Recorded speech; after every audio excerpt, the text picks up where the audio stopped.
окупанти до нас в Україну. Форма новенька, воєнні машини, та трохи поплавився їх інвентар. Байрактар. Байрактар. Російські танкісти сховались в кущі, щоб лаптем посьорбати довбані щі, та трохи у чах перегрівся навар. Байрактар. Байрактар. Приперли зі сходу до нас барани для восстановлення великої страни. Найкращий пастух баранячих отар. Байрактар. Байрактар. Їх доводи всяке озброєння різне, потужні ракети, машини залізні, у нас на всі доводи є коментар. Байрактар. Байрактар. Вони захопити хотіли нас зразу, а ми зачаїли на орків образу з російських бандитів. Робить примар. Байрактар. Байрактар.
Yes. The Leaf Street Army sends its regards.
Hello, everyone. I'm the Enforcer, and I'm accompanied by Enforcer Matt. And good evening, folks. It's Enforcer Matt, and welcome back to day 1030 of the news. And it's good to see you all once again. And today we've heard Putin has once again whipped out the saber-rattling crap, and he's saying he's going to launch an IRBM at Kyiv. Also, we're hearing that North Korea is sending more troops to Russia, and a major Russian naval base was attacked. It's good to see you all once again. And, of course, we're going to be covering the past 24 hours of news from around the world, as we have been able to hear that the Russian Federation, through the Russian President, Vladimir Putin, has announced today that they are threatening the city of Kyiv directly with an intermediate-range ballistic missile strike, simply for the fact to show that Russia can do it, regardless whether the West wants them to or not. At the exact same time, he has also blamed the Islamic Republic of Iran for the collapse of the Assad regime that was Russian-supported inside of Syria, and he has also openly stated that the Russian Federation was not prepared for the war in Ukraine, but nevertheless, the war will go on whether the Russian Federation or the Russian people were prepared or not. At the exact same time, there has been an announcement today that the Russian Federation is going to respond in major form against the Ukrainian Storm Shadow attacks yesterday inside the Rostov Oblast, and it does appear this is once again showing us that here within the very near future, the Russian Federation will most likely be firing an Oreshnik intermediate-range ballistic missile at Kyiv, the capital city of Ukraine, or some other major settlement within the eastern area of the country. Meanwhile, we have been able to hear that North Korea, much to the dismay of the Russians, will be sending more troops into the war. We do not know why they are doing that. The Russian Federation appears to not even want them anymore, but nevertheless, the North Koreans are sending them as a birthday present for the Russians. Most likely one that never will even really survive that long, but still, they will give it a shot. Meanwhile, in the area of Murmansk, we have been able to hear of major explosions at a naval base within the area, the home of the Northern Fleet, as well as the home of the Admiral Kuznetsov, the only Russian aircraft carrier that is technically in service, and we are not exactly certain of the damage at this point. no daylight pictures or satellite photography has been taken of the facility, but the explosions were massive, rocking areas miles away from the city of Murmansk, and once again, a possible major blow to the Russian Federation's naval abilities, as it does appear that there most likely was, without a doubt, significant damage caused to the naval base or the vessels based there. Meanwhile, within the area of Syria, we have been able to hear that the United States Department of Defense has announced today through their press secretary a certain kind of a notion or a change for the large part. Instead of there being only 900 U.S. soldiers in Syria, there are actually 2,000, which is a little bit closer to a brigade combat team-sized unit inside of Syria, while the Russians are continuing to withdraw. We have also been able to hear that the Israeli Air Force has conducted airstrikes against the Yemeni Houthis near Al-Hodeida last night, once again striking at Yemeni naval resources that are attempting to try and strangle global trade through the area of the southern Red Sea and the Gulf of Aden.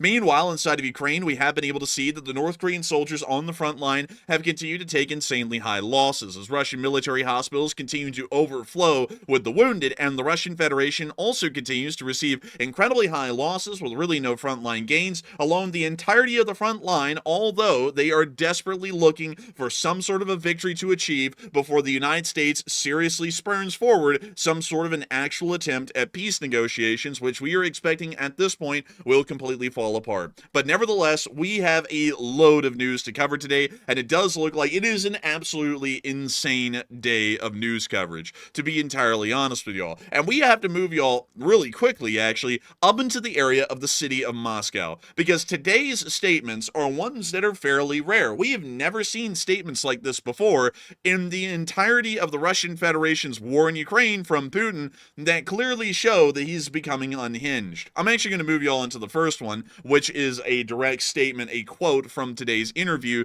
but the Russian President Putin did state that Russia should have launched a full-scale invasion of Ukraine earlier and been better prepared for the war, openly admitting that the Russian Federation was not ready for the war that has now unfolded, and it does appear that the Russian Federation has quite literally been caught with its pants down, at least in a conflict. The Russian army was not prepared for a modern conflict, neither did they have the economic abilities to really support a war of this scale for this long, and as economic woes continue to grip the Russian Federation, we are now openly seeing that Putin is actually admitting that the Russian Federation was just woefully underprepared for the conflict at hand, and also probably should have invaded Ukraine even earlier, as Ukraine actually did go through a massive amount of military reforms around the time of 2016 to 2018, as the president at the time actually tried to change the Ukrainian armed forces from a conscript force that was originally seen in 2014 to an entirely contract force, which was done before the invasion of Ukraine in 2022, meaning that if the Russian Federation had invaded earlier, they may have been able to go up against a weaker Ukrainian armed force and had a lot more success, at least in the outset, with invading Ukraine and successfully capturing it before a major diplomatic front could be made against the Russian Federation in the long term, meaning that economic and military damage would have been mitigated, and that the Russian Federation would not have endured such a humiliating embarrassment as fighting a smaller country within Eastern Europe for nearly 3 years. Well, actually, it's about 3 years at this point, and not winning. But we've also been able to hear some other wild statements as well, as we did hear that Putin has suggested a weapons duel today, and probably one of the most insane weapons duels that we've ever heard of. Putin wants to fire an Oreshnik IRBM into Kyiv and allow for the Ukrainians to set up air defense to try and shoot it down. I have never heard anything that is this insane in the entirety of my life, to be entirely honest with you all. This is something that you just never really hear about. You don't even hear about this in the tabloids, but he legitimately said this today in a press briefing with the public and said this. I'll make sure to read you all the quote, and then I'll let you all hear it said in Russian in the video. Putin has said, pick a target for strike, let's say in Kyiv. Bring all your air and missile defense forces there, and we will strike this site with an Oreshnik. Then we'll see what happens. We are ready for such an experiment. Openly threatening the use of an intermediate range ballistic missile against the Ukrainian capital, largely because the Russians are losing the war this badly at this point. There's really nothing else that they can do. But nevertheless, here's the clip of him actually saying that. Эксперты западные, про которых вы сказали, так полагают, пусть они предложат нам, и пусть предложат тем на Западе и в США, кто им платит за их анализ, произвести некий такой технологический эксперимент, ну, скажем, такую высокотехнологичную дуэль 21 века. Пусть определят Very какой-то large объект table once again. для поражения, скажем, Insanely Киев. large table. Сосредоточат туда все свои силы ПВО и ПРО, а мы нанесем туда удар орешником и посмотрим, что будет. Мы к такому эксперименту готовы. Готова ли другая сторона? Но мы в любом случае этого не исключаем, имея в виду, что...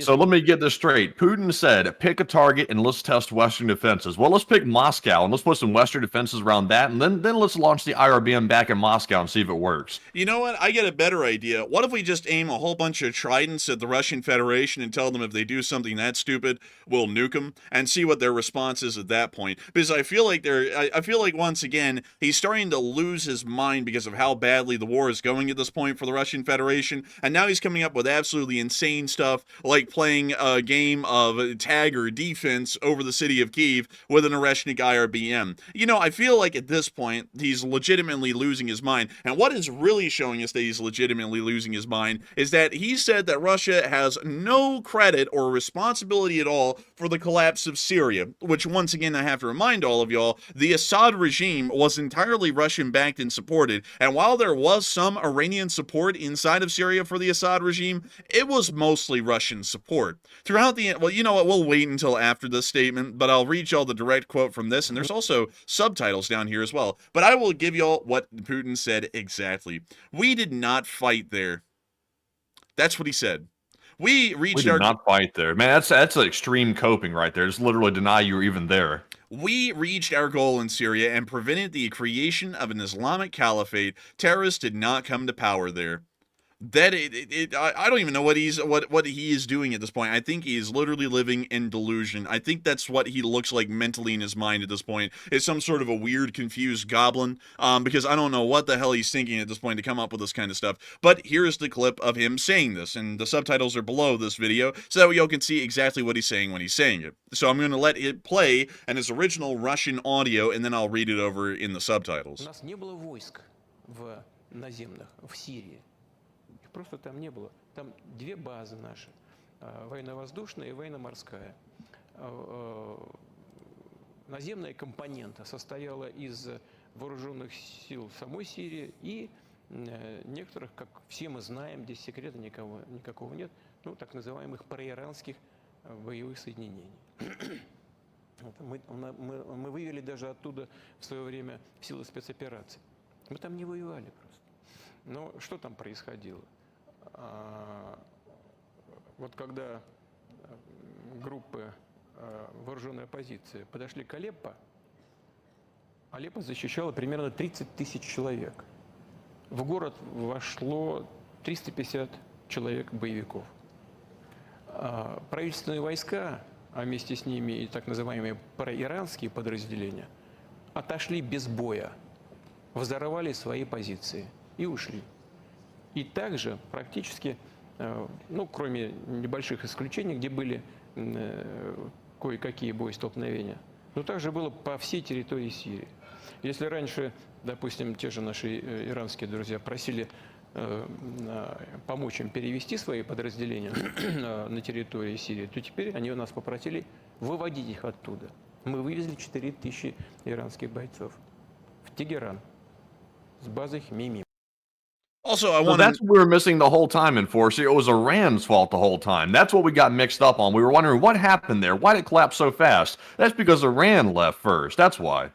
And also, I gotta know how he's gripping onto this table as well, like he's trying to rip the side of it off. Again, I don't know what's up with that. I think that is really showing that he's got some sort of a health issue in the background. But I want to remind everyone of something really big here. Iran never had troops in Syria, like never. Well, they had the Islamic Revolutionary Guard Corps, but they were never on the front line fighting alongside the Syrians. Let me go to the Syrian Civil War really quickly, and let me go show you all this, because I don't know if he's stupid or blind or, you know, just lying, which we all know he's lying. Like, that's not a joke at all. He's just a straight up liar. But this guy lies like a fiend. And let me go see if I can... Oh, wait a minute. They actually have the Russian occupation zones listed now around Tartus and the Command and Air Base. That's actually kind of neat. But anyways, beyond that, though, I want to see if I can show y'all here when the luck turned around for the Syrian Civil War. right here, this moment right here, we had rebel forces quite literally everywhere, and we also had the Syrian government itself under the Assad regime, and then there was also this group called the Islamic State, which all of y'all know.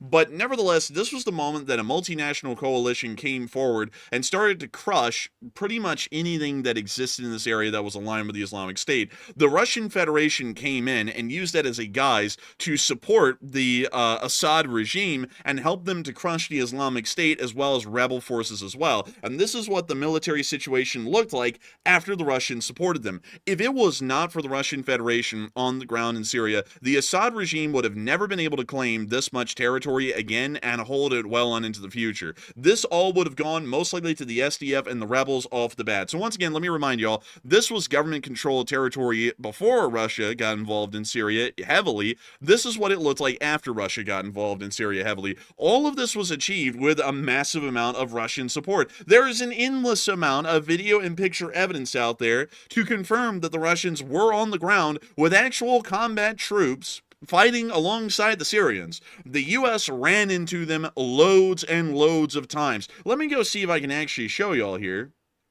the Russians in Syria, because there ought to be a section about this somewhere inside of this entire Wikipedia page. And so let me see here. We are not looking for this yet. We are looking. Let's see here. We are looking specifically for Russian involvement. And let's see here. Let's see. Well, I be dipped. Let me go see. What if they totally wiped out Russian involvement? What, the Russians get a hold of this Wikipedia page or something? Oh, no, they didn't do that. They didn't do that. But let's see here. Full list of factions. Let's get our full list of factions here. So here are all the forces that were backing up the Syrian Arab Republic, or the Russia, Syria, Iran, Iraq coalition. Huh, that's interesting. I wonder who in the world was the leader of that coalition. Sounds like the Russians to me. But let's see what in the world they were doing, or backing up, or helping out. Who was helping out the Syrians? Let's see here. Wow, a lot of Syrian armed forces, that's for sure. But let's scroll on down, because at some point, y'all will see that there's a little bit of a interesting kind of a change here in the list. And let's keep scrolling down, because eventually we will find something very interesting here. The Syrian Communist Party, that's actually very interesting. I did not expect that one. But let's see. We're not looking for police forces. We're not looking for those. We're not looking for these. Oh. Why, what's this? The far-right volunteers of the Russian Imperial Movement. Well, that sounds like a little bit of Russian involvement there to me. And also, that sounds kind of Nazi-like, you know? Like, for the Russians to say they're fighting Nazism in Ukraine, they literally sent entire, like, volunteer corps of Nazis to fight with the Syrians. Like, to fight for them. It's like, I don't know if these people really know what they're talking about. But also, we have the 12th Peacekeeping Brigade, which was a Russian group of Blue Berets. This is a VDV unit. Let's see here. I want to also find... also Hezbollah fought on the Assad side as well, just to once again show that they all kind of grouped together. But here we go. This is what we're looking for. So, we have, as the Russian forces involved in Ukraine, the Russian armed forces as a whole. We had activity from the Russian Air Force and Russian Navy, as we were able to confirm even in the final hours of the war. We were also able to see something else that's very interesting. There was a lot of involvement from Russian ground forces. These are the lists of Russian forces that were involved on the ground in Syria throughout the course of the Civil War. The entire 29th Combined Arms Army was involved in the war at some point. Then, moving on from that, we were able to hear that the 200th Artillery Brigade, the 2nd Guards Motor Rifle Division, the 74th Guards Motor Rifle Brigade, the Russian Engineer Troops, and then different brigades of the Russian Airborne Forces, including the 31st and the 56th Guards Air Assault Regiment and the Guards Air Assault Brigade, were also involved. I once again want to remind y'all that a Russian brigade is around 5,000 men in size, so just off the fact alone that this one brigade was there, that means that just 5,000 troops in that one particular group was in Syria at a given point. Then we also saw that the FSB was down there as well, along with the Foreign Intelligence Service. Even Kadyrovites got involved in the conflict at some times, sending their own forces down there. Many people will know. And also, honorable mention to the Wagner group as well. They showed up down there and got slaughtered, but they were there for a brief minute. Yeah, they were there. They were actually there. I believe that was all the Russian forces involved, but nevertheless, the Russians also provided a massive amount of armament support. But one thing you will notice is that there is no Iranian armed forces that were actually on the ground a lot compared to the Russians. They only had the 65th Airborne Special Forces Brigade, which really wasn't involved in any actual fighting. It more so was involved in sort of behind the lines support, in a sense. So there was absolutely minimal Iranian involvement compared to that of the Russian military's involvement. The Iranians just didn't even get close. Of course, they had Hezbollah and a whole bunch of other Iranian-aligned groups fighting for the Assad regime, and the Assad regime would also support them in turn, but this was nowhere close to Russian involvement. And that is something crazy to say, considering, and I want you all to consider the following with this.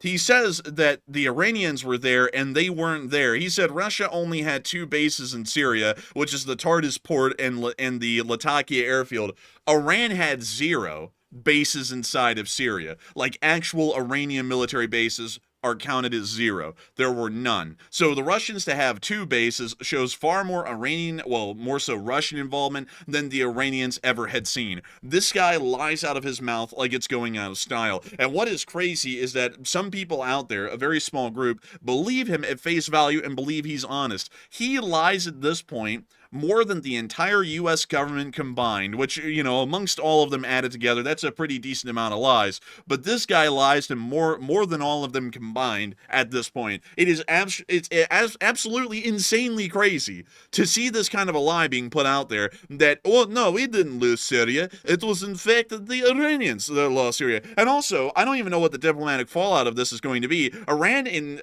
Russia have had somewhat closer relations as of late, and now the Russians are throwing the Iranians under the bus and completely blaming them for the fall of Iran. I do not know what that's going to mean in the diplomatic situation inside the Middle East. I have a feeling that that's probably going to sour Iranian-Russian relationships at least a little bit. I have a feeling they'll still remain aligned, but probably not that strongly as they have been so far. And I bet you this will also make the Iranians possibly reconsider their stronger affiliation with the Russians and move the Iranians more so towards a direct relationship with the Chinese instead, considering that the Russians quite literally are throwing them under the bus and blaming them for the entire collapse of the Assad regime inside of Syria, which just does not make any sense at all. Like, it does not. And I'm blown away that he even brought something up like that. But moving on from that and into one of his last statements, we were able to hear that the Russians have vowed response to Western missile usage inside the Rostov Oblast yesterday, as loads, we believe dozens of storm shadows, rained down throughout the entirety of the oblast,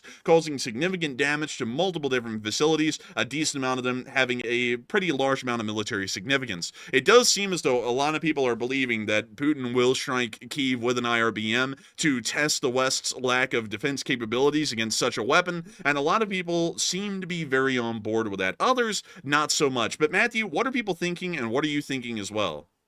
All right, so 61% of the audience said Putin is actually considering using an IRBM on Kyiv as a test of Western air defenses, while 27% said Putin is bluffing like usual, and 6% said it sounds like a joke.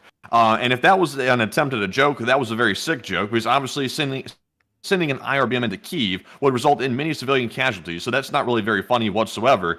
I would say, honestly, I think Putin is actually considering it, because he's been floating this idea around for quite some time, and I'm really not buying the idea of testing Western air defenses. It's pretty obvious at this point that we really have no way to defend against an IRBM with a MIRV warhead. That is really not anything we can defend against, and he knows that already as well. So basically what he's saying is, he wants to send in and mercilessly kill all civilians in Kyiv with this IRBM, just because he wants to, basically. That's how sick he is. So I'm with the 61%. I think he's actually going to consider it. But Enforcer, what say you? I would have to say that he may actually be considering it. This would be an absolutely insane thing if that is the case, that he's actually trying to consider something like this. But considering how badly the war is going for Russia, how much longer the Russians may be able to economically survive, which will not be that much longer, we are generally believing that the Russians are going to be desperate at this point. He may actually be considering it. However, I do not believe that he is considering the following, which is this. This is an Ohio-class SSG, and at least in a computer graphics demonstration, firing off Tomahawk missiles. Well, one thing that the Ohio-class SSBN is known for a lot better is for carrying nuclear weapons. Most Ohio-class SSBNs at sea do carry nuclear warheads inside of their missile silos, although, unfortunately, I really do not have a good picture of them firing off a Trident in a test, at least on Wikipedia. But you can see one in dry dock here being converted into an SSGN, but beyond that, these submarines do pack quite a punch, and I believe that the Russians, and I just want to float this around here for everyone, I believe that the Russians are getting a little bit too big for their own britches, I guess is the best way to put it, because the idea that Russia continues to threaten nuclear war with anyone who's beating the hell out of them, which is anyone at this point, and they keep on acting like no one has a proper response to that. I don't know if they're blind, stupid, ignorant, or dumb, or all of them combined, but we also have more nuclear weapons than them that are more capable and are more effective. I do not believe that the Russians are really thinking this out considerably enough, because it could just be the fact that we could obliterate them, really in a split second for that matter, if we wanted to. There is a policy of mutually assured destruction out there on the books for a good reason. It's because the Russians are stupid, psychotic, and we don't want them to just start nuking people out of the blue and have absolutely no repercussions for it. So we built up our own nuclear arsenal and made sure to stand them off nice and good well on into the future, up until the present day. And if the Russians want to run their mouths like that and really threaten to try and do something to the West, I say let them have at it, and they can also begin to learn and comprehend why in the world you do not mess with the United States of America or Western interest around the world, because you will most likely suffer a very unfortunate fate, because you don't just get to play the game and eat the cake and have it your way. That's not how we're going to play this game these days, and if the Russians want to be stupid enough to try it, they can lose the game. So I hope that does address that the best I can. And Matthew, what do you think about that as well? I would say, also, did you close the control panel, by the way? Because it sounds like the lag cleared up. I did, actually. I'll be honest with you, I didn't hear a single thing that you said a moment ago. It was lagging too bad. But whatever you said, though, I'm confident that it was a good analysis, probably. And I am very confident that it is a good analysis as well. I think that we always need to make sure to face down the Russians wholeheartedly and not back down. If they are willing to conduct a nuclear war, we will let them know that they're not going to win it. We'll finish it for them. Because I will be damned if the Russians start nuking everyone around the world whenever they want to, and they expect that no one fires back. I would obliterate the Russians before I let them slam anything in the world with a nuclear weapon and just let them get away with it scot-free. That's absolutely insane. But moving on from that and out of that little bit of news, it is time for us to hear that while the Russians are leaving Syria, or going in, we have been able to hear today from the United States Department of Defense a adjustment to the numbers. And here you go, straight from the press secretary at the Pentagon. Been briefing you regularly that there are approximately 900 U.S. troops deployed to Syria. In light of the situation in Syria and the significant interest, we recently learned that those numbers were higher. And so asked to look into it. I learned today that, in fact, there are approximately 2,000 U.S. troops in Syria. As I understand it, and as it was explained to me, these additional forces are considered temporary rotational forces that deploy to meet shifting mission requirements, whereas the core 900 deployers are on longer-term deployments. And as you know, for many of our deployments, numbers will fluctuate from time to time, but given that this number is significantly higher than what we've been briefing, I wanted to let you know as soon as I found out this information. Very nice. Hey guys, I just want to let you know that we happen to have double of what we thought we had there before, and I just learned that today, but I hope y'all don't mind, because that's just what usually happens. I would bet you, to be entirely honest with you, they just never ran this by the guy because he's the press secretary at the Pentagon. So they just never ran it by him. The number went up considerably now that the Russians are leaving, and he finally just heard about it. Like, I would not be too critical on that one, because it's not like they're hiding that from the public. It probably did just happen recently, because for quite a while we have understood that U.S. involvement in Syria has been small, and there's only been less than 1,000. But now with a rapidly changing situation, there probably has been a massive influx of U.S. forces into Syria, about an additional 1,100 to 1,200 or so, and now they're finally getting that to the press secretary and being like, oh, by the way, the number has gone up quite a good bit. So I wouldn't really be too critical of that. They like the U.S. Department of Defense on the actual operational side always knows the number because they have to account for where these soldiers are when they're outside the United States and even inside the United States. So they knew that they were inside of Syria. It's just that they never notified the press secretary to let him know until today. So that's probably why there's a little bit of a comeuppance right there, because everything that the government does isn't going to be, some sort of a clandestine master plan, like they're lying to the public and it's a new Pentagon Papers or something like that from Vietnam. That one probably is quite honestly just a slip up, and they're like, oh, we didn't tell him. Someone needs to go tell that guy today and have that clarified, because there's a way more than 900 there now. So anyways, a lot of people are talking about that, and it does seem as though a lot of people are believing that the U.S. government did know about it all along, and maybe he deliberately didn't mention it, or they finally decided to mention it today. But nevertheless, Matthew, what are people saying, and what are you thinking about it as well? All right. So what does the audience think about this little oopsie daisy? So 75% said they knew this all along. 16% said it's irrelevant anyway, and 4% said it was a mere mistake by the U.S.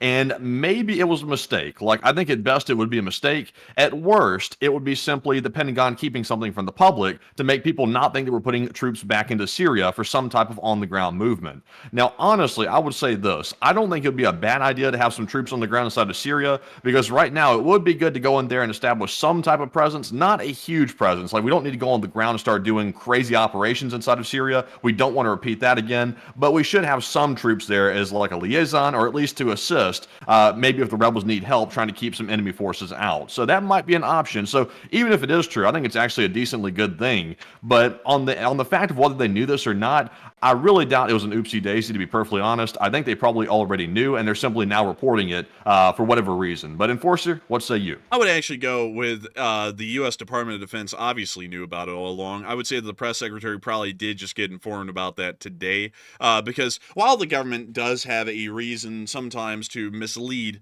not really the public, but really the world at large with these press briefings, this is something that generally did sound like it was just a slip up, and they did not notify the press secretary, because when there are situations that have a lot of media attention around them, they usually make sure to keep the press secretary notified a lot about any changes. Like, for example, when all of the press briefings were being done about Afghanistan during the collapse of the U.S. Propped up Afghan government and the fall of Afghanistan back to the Taliban, the press secretary was coming out every day with different numbers of troops that were involved inside of Afghanistan at that point, as the number was rapidly climbing. And that's because it was something that really was in the public's eye. A lot of people were paying attention to it, so it was on the Department of Defense's itinerary to make sure that the press secretary had the most up-to-date information available to be able to tell folks what was actually going on, or at least what could be said without breaking any form of operational security.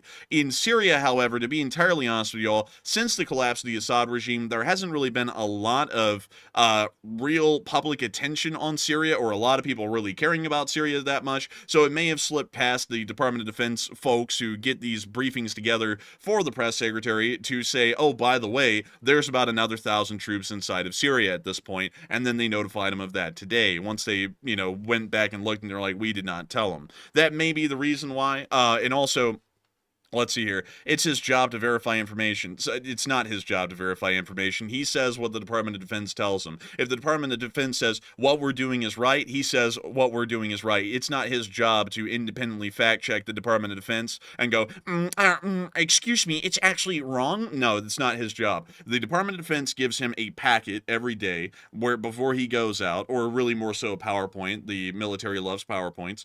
And the PowerPoint or the document tells him exactly what to talk about, the new information that's relevant, and then to go out there and say that. He is not supposed to be a fact checker like we are here on this channel. He is simply given information by the Department of Defense, and he then goes forward and repeats that information to the press when they have questions. That is his job. It is not his job to be able to go out and figure out if that information is true or not, and on top of that, he doesn't have an unlimited access as the press secretary to every single bit of information in the military as well. There's a lot of things that are classified, as well as troop movements movements on a need-to-know basis and can only be declassified or released to the public by specific permission. And with this in mind, there's no way for him to have known or been able to watch for troop movements of the U.S. Armed Forces because he most likely would not be in the need-to-know basis to know what U.S. forces were being moved into that area. If it's not included in his pamphlet or his PowerPoint for the day on what he is supposed to be talking about and the information that's needed to be known, then he simply is not going to know that information. So I would largely say I would give that one a pass.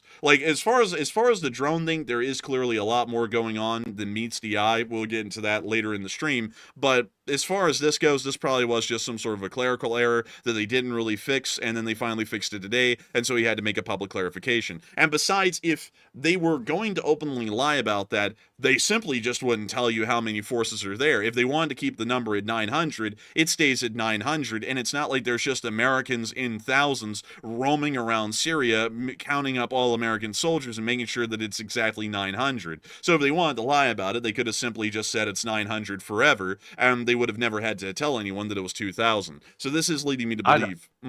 I think it might have gotten out before. Like, for example, see all the footage coming out of Syria showing the U.S. military retaking Russian bases that were abandoned. I think that based on all the footage coming out, you might be able to get a general gist that there's probably more than 900 troops in Syria right now. And I was thinking that too. I was thinking, well, that's kind of weird. We're moving into abandoned Russian bases extremely quick, and we apparently had the forces ready to go into the bases, like literally once the Russians left. So I was beginning to wonder, it's like, how large is our force inside of Syria? I actually did not even know the 900 number. I thought it was actually more than that to begin with, but it turns out it's actually at least 2,000.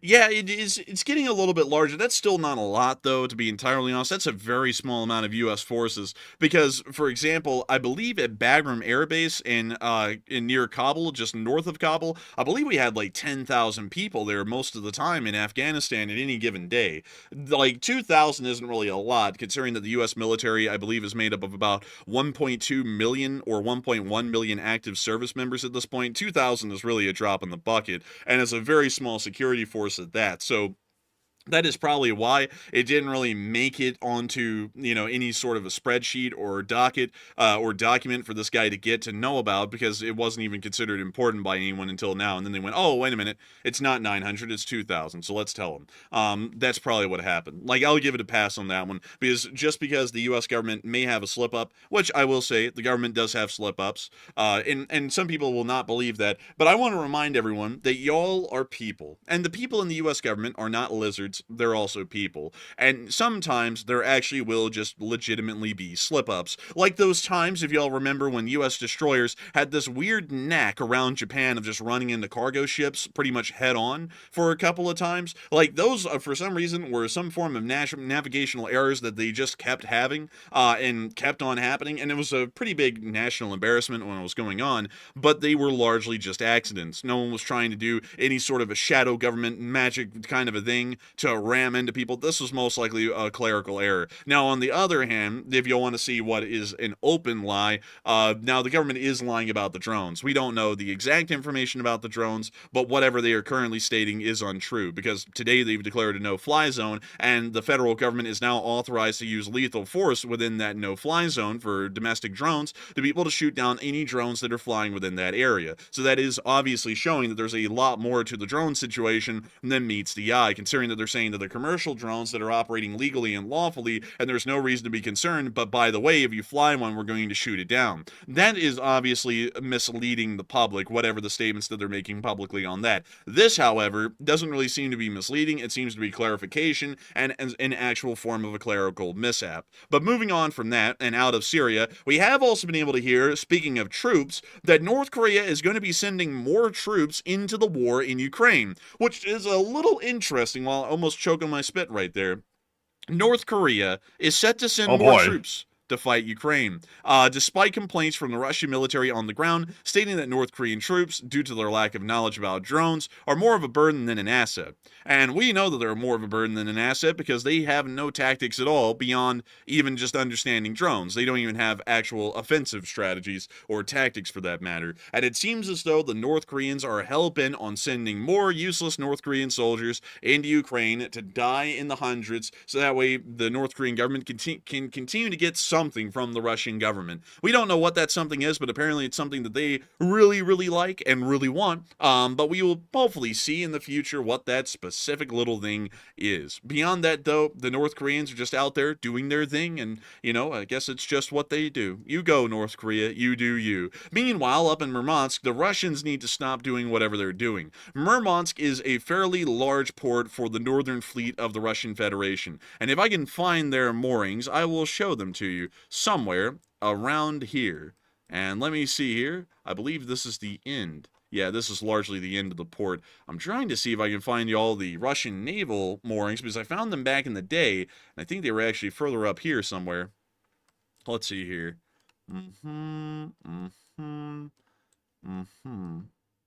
That doesn't really look... That looks like it'll be some sort of a Russian naval port development here in the future. But let's see. Is it here? No. Well, where? Oh, there's the Kuznetsov. The Admiral Kuznetsov Rust Bucket Canteen. Man, that looks delicious. Let's see what we got. Wow. And we got this. Wow, that looks nasty. Oh, look at it's Tent City out here. Look at that, and jets just flying over, literally right over the deck. Look, Matthew, it's Portland, Oregon. Wow, that's so cool. Oh, Portland. Man, it's literally at the port. It's Portland. Man, but you know what's great is that they made a fake restaurant on this thing called the Admiral Kuznetsov Rust Bucket Canteen. Let's look at the reviews. Amazing service. They even cooked the food in front of you with how big the fire was. However, the rust from the ship fell into my food and killed me. I'm a ghost now. I almost fell through decks 6 different times. Let's see. Didn't flush, but other than that, it's pretty neat. 10 out of 10 would recommend. Wasn't wheelchair accessible for my friend, though. He fell through the ship and died. Let's see here. It was great to have dinner in Russia's only aircraft carrier. The service was top-notch. However, the rust burger stained my teeth. Let's see. An old man. These people have way too much time on their hands. Like, who's spending time writing reviews like this on the Rust Bucket? I have no idea, but this is actually where the Northern Fleet is. And oh, look, Matty, they just have an oil rig sitting back here right next to the aircraft carrier. Got to make some money to try to fix the thing. The oil will come through eventually. Got to get that oil money. You've got to get that oil, bled. Olive oil, bled. Also, here's another Russian vessel. I can't tell what class that is, but we did find the Russian naval moorings right up here. And there's also some other Russian naval vessels, icebreakers for the large part, that are in this area. But where in the world? What the hell is this? What is this? Is this an Amazon Prime warehouse for Russia? I have no clue. But that is wild right there. Where is the rest of the Russian Navy, though? Because it is up here somewhere. And this is probably... Oh, here we go. This is it. This is actually where the Russian Navy is, in the area of Murmansk. It's right up here in Severomorsk, which is this little town. And it appears that they have some fairly sizable vessels here of the Russian Northern Fleet, including a Rapucha class right there. Those have been destroyed in exceptionally high amount. Also, what is this? This is a old submarine that they've turned into a museum. Oh, that's interesting. Oh, look at that. Old diver suit in the corner, too. And the Soviet star. Man, you gotta be a commie, man. If you're in Russia, you just have to be a commie. It's how it works. Like, there's no other way to do it. But beyond that, I will say that beyond the port of Murmansk, we are going to show y'all this little deal right here. Check out this video. So this explosion out there happened at Severomorsk, by the way. This is actually at the naval moorings up in the area of northern Murmansk. Also, if y'all didn't like that video, we actually do have a second one as well. It's the same one, but from, you know, a little bit shorter of a clip. It's 12 seconds versus 13. But we then... You know, as one Soviet YouTuber would say, it looks like an old Soviet explosion at a Soviet oil refinery. Man, I gotta tell you, it's like an old Soviet miracle. It's a Christmas miracle, governor. But beyond that, we were able to hear that explosions were reported at the Russian naval base for the Russian Navy's Northern Fleet up in the area of Murmansk, and it does appear that the moorings at Severomorsk have exploded. We don't know why, we don't know from what, we don't know if it's a drone attack, we don't really know anything, to be entirely honest with y'all, at this point about the specific details, but it does sound as though things did not go well for the Russians. A bad day for the Russians again, indeed. Very sad for them. They will cry much. There's not a lot they can do. They will just have to read it and weep. But beyond that, we are happy to hear that another Russian naval base has somehow blown up. We have no idea how. We have no idea why. But we will hopefully find out more information on that in the future. Also, really quickly, I'm very interested in this vessel right here. And if I'm thinking about this correctly, this is some sort of a Kirov class or a Kyiv class cruiser. Let me go check this. Russian Northern Fleet. Let's take a look at the Northern Fleet here. We must take a look at this, Matthew. We must take a look at it. Oh, wait. Ships of the Northern Fleet. Well, those look interesting. Let's see here. But we are looking for something else. The military band of the Northern Fleet. It has a mini section here. But let's see here. Submarines. This is their order of battle, Matthew. This is their order. They have several Oscar II classes. They have a couple of Yasin classes.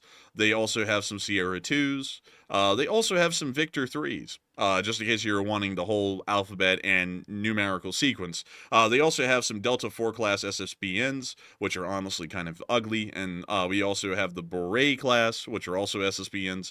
But we aren't looking for that. Wait, is this the battle order as of now? Okay, so this is the battle order as of now. So let's see here. We are looking for the surface ships. It is a Kirov class battle cruiser. These things are actually a little interesting because these things are huge and mostly based around the anti-ship missiles that they're able to fire. I believe that this thing can fire, and let me see if it can. Let's see. Yeah, the modern version can actually fire Kinzels. I believe in some sort of a surface-to-air role. So that's really weird, honestly, when you think about that. A surface-to-air missile as a Kinzel, a little bit bizarre. They also have some S-300s on board, and let's see here. Oh, here we go. This is what I'm looking for. The P-700 Granites, which are still a pretty formidable anti-ship missile even in the modern day, although we have been able to find a way to largely combat these and pretty much rendered them much more difficult for the Russians to use in a modern naval fighting stance. Still, these ships are absolutely insane in scale, and to give you all the length of this thing, let me see if I can find that really quickly. It is 827 feet long. So it's about the same length as the Titanic, this thing is. And all it needs to do is split in half now to be fully the Titanic. Man, you know what's crazy, man? I know exactly what's going to happen to this thing when it gets out on the open sea. Someone will go, look, a drone, everyone look at it, and then the United States fires like 90 harpoons at the thing and sinks it. Like, that's probably what would happen these days, because I would bet you money, man, that the Russian Federation doesn't know what the hell they're doing with this ship anymore at all. But let's see here. So they actually have two of these. The Admiral Nakhimov and the Pyotr Veliki. They also have a couple of Slava-class cruisers, which is what the Moskva was. Let's see, they have some Udaloy-class destroyers. They have some corvettes. Wow, look at that thing. It's the nunchuck version. Man, that is that nunchuck blade. What do you do, nunchuck? Oh, we hit them with the metal rods blade. Well, isn't that just the prison? Yes. It's like it is a floating gulag. Also, I like the Grisha 3s that they have. Once again, pulling stuff from the 40s, making it seem modern. Also, that is like the same paint job, Matty, that they're using on ships now, you know, to try and break up the form. They paint the stern black. Yeah, it sure is, man. It looks pretty similar. When I looked at it the first time, I was like, that's a weird-looking ship, and then I saw it was painted black in the rear. Man, that is absolutely crazy. And the only people who use this thing now is the Russian Navy. That's it. Everyone else retired it. But let's see here. I want to find a modern picture of one of these. Here we go. That's what it looks like now. And these things really do look old as hell now. It looks like a clunker, really. Like, why is it? I don't know if it's because they painted the back of it sort of a different color, but it looks like it's sinking, like when it's sitting there. Yeah, these things are ugly as hell, and they look old as hell. This is the Ukrainian Navy one, and this thing is horrendous. I mean, it's just an ugly-looking ship. It's ancient. I believe most of these were made in the 80s, so they're not that old. but they are old enough, at least technologically, they may as well be obsolete at this point. So, womp womp for the Russians. Once again, Northern Fleet not really doing that well. But this isn't the entire Northern Fleet right here. So, where is the rest of the Northern Fleet? That's not it. Where is it? I'm very interested in this because you would think that they'd all be in a central location, kind of like they are in Sevastopol. But another thing that also drives me crazy, Matthew, is that the Russian ports are just like all over the place. Like, look how long this port is. It goes all the way from this bridge down here where the mouse cursor is, all the way up to Severomorsk. And it's not like one giant port. It's just random little wharfs sticking off the side of the shore. Like, a U.S. port would never look like this. Let's go to a U.S. port just to show y'all. Like the one down here at Norfolk. This is what ours look like. Pretty, like, you know, standardized. It's all in one spot. It's fairly condensed, making it easier to access vessels instead of having to drive 50 miles from vessel to vessel. Like, this makes a lot more sense on an operational level. And as far as, like, a efficiency level, this is way better. And also, Newport News, just on the other side, is also making a lot more sense. And then the Russians are just like, well, let's put just wharfs in the middle of the woods, and then they'll walk out to a carrier from it. It's like, what the hell are y'all thinking? Like, look, Sevastopol is just like that. Like, it makes no sense. Yeah, I like our organized ports a little bit better. I guess the Russians are trying to avoid a Pearl Harbor type event. They're like, let's spread out the boats and this will prevent the Pearl Harbor from happening to us. But really, though, they just made it really difficult on themselves to actually service the vessels. And also, not to mention, like, how do you even service all the vessels? And what do you have to do? Drive trucks to every single one of the wharfs along the entire spread of the Murmansk? I don't really know. I think it's just like, I think that's why the Russians suck, Matthew, is because they don't make any sense at all. And also, it's like, you know, with our vessels, we have piers that we connect them to, you know, so that you can walk out onto the ship and get on board them. Here, nah, they just tie the ass into the ship up on shore, and then you walk onto it literally on a plank. It's like, this is like the most ghetto navy that's ever been seen on the high seas. It's like, so how do you get off and on your ship? We just literally just lay a plank on the back of the ship and walk on and off. It's like, so you don't get on, like, from, like, a wharf or anything? No. No, we just, you know. You know, I have a brilliant idea. You know, I was just thinking, what we should do as the West, because I was thinking about this for some time now, we should launch nukes at Murmansk here and test out their air defenses and see if it works, like a high technology, like duel, per se. Like, we should try that out and see if their tech actually works good. Dude, that's amazing. Can I work on that idea, Matthew, and add some to it? I mean, can we have a vote on that? I mean, can we vote on that? Can we have a high technology test, Matthew, where we invade Russia and see if they can survive? Yeah, now that would be a test. I wonder, like, if as long as we get the results of the test, we can move on with our lives in safety. If we can just get the results of that test. You know, I feel like, Matthew, you know what? Here's my idea. What if we just nuked them, not in Murmansk, but across the entirety of the Russian Federation, and see technologically if they can even see them coming over the Arctic at this point? I'm really curious about that. I know, right? That wouldn't be a crazy idea or a madman idea whatsoever. But can you imagine a president of a country proposing something this insane? Could you imagine that? Like, it can't be true. You would have to legitimately be as crazy as the hot dog man to recommend this kind of stuff right here. And also, some people are taking this seriously. But no. It's a joke. It's a joke. It's a prank. It's a prank. It's a prank. This is not supposed to be taken seriously, folks. We're just kidding around here. We're just brainstorming. We're on that Putin wave kind of mindset where we act really smart. Wait a minute, let me do it like him, though. I wish y'all could see my, like, how I'm sitting and stuff, but what if we just, you know, basically, as geniuses, of course, nuke the shit out of them? What if we did that? It would be genius. A technological test of sorts. Just to show how great and invincible we are. Nothing personal, just business, blade. It really is insane, though, like, if you think about it. And obviously, like, if you're listening to this and you're like, oh, no, like, no way they're proposing to nuke Russia. Obviously not. I'm making the point here. Only a madman would say something like that, say something that insane. And the fact that Putin actually came out and said that today is really wild that he even proposed that. He must be going nuts or something, because even for him, that's kind of wild. It's absolutely crazy, man. It's absolutely insane. And he's seriously getting into massive levels of cope and also wanting to act like Russia is truly invincible. I want to show y'all this. Because I find this to be funny. Let's see here. Russia's GDP, $2 trillion. India's GDP, 3.5 trillion. Germany's GDP, 4.5 trillion. The German economy is about 2.25 times the size of Russia's economy right now. Germany's is. This country, right here, has the economic power of this giant country right here that takes up 15% of the landmass of the earth. It has an economy twice the size. Germany does. To put it in perspective how poor the Russians are. Like, that's how poor they are. You would think with all that land, and not only that, with about 110 million people living in the country, they would be able to make something out of it that would make money. But they somehow are not able to do that. That's something that people never get across their minds. It's not the amount of people that you really have in a country that makes it powerful. It's the amount of money that you have flowing through a country that makes it powerful. And considering that this is small-time business, really, at this point, the Russians are economically, it is kind of a little wild to think that anyone's considering the Russians to be extremely scary. They are so poor, there's no way that they are actually maintaining most of their nuclear weapons. There's just no way. And also, let me show you all this. Russia GDP per capita. Let's go to that. $13,817 is the GDP per capita of Russia. Now, what is the poorest state in the U.S.? Mississippi.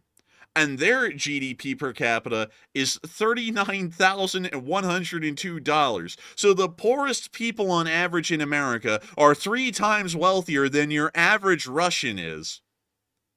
Man, I guess the Russians should move to Mississippi then. Man, dude, the Russians go to Mississippi, and Americans go to Mississippi, and they're like, ew, poor. And then the Russians go to Mississippi, and they're like, wow, these people are rich. It's like, Rich.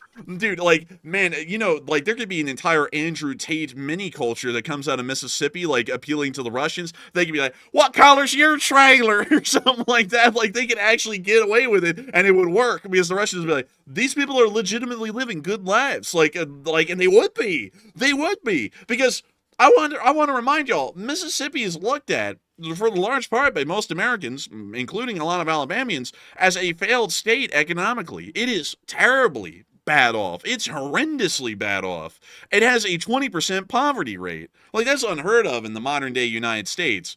Yet, nevertheless, the average Mississippian, even still, lives a life 3 times wealthier in actual comparison than the Russians do.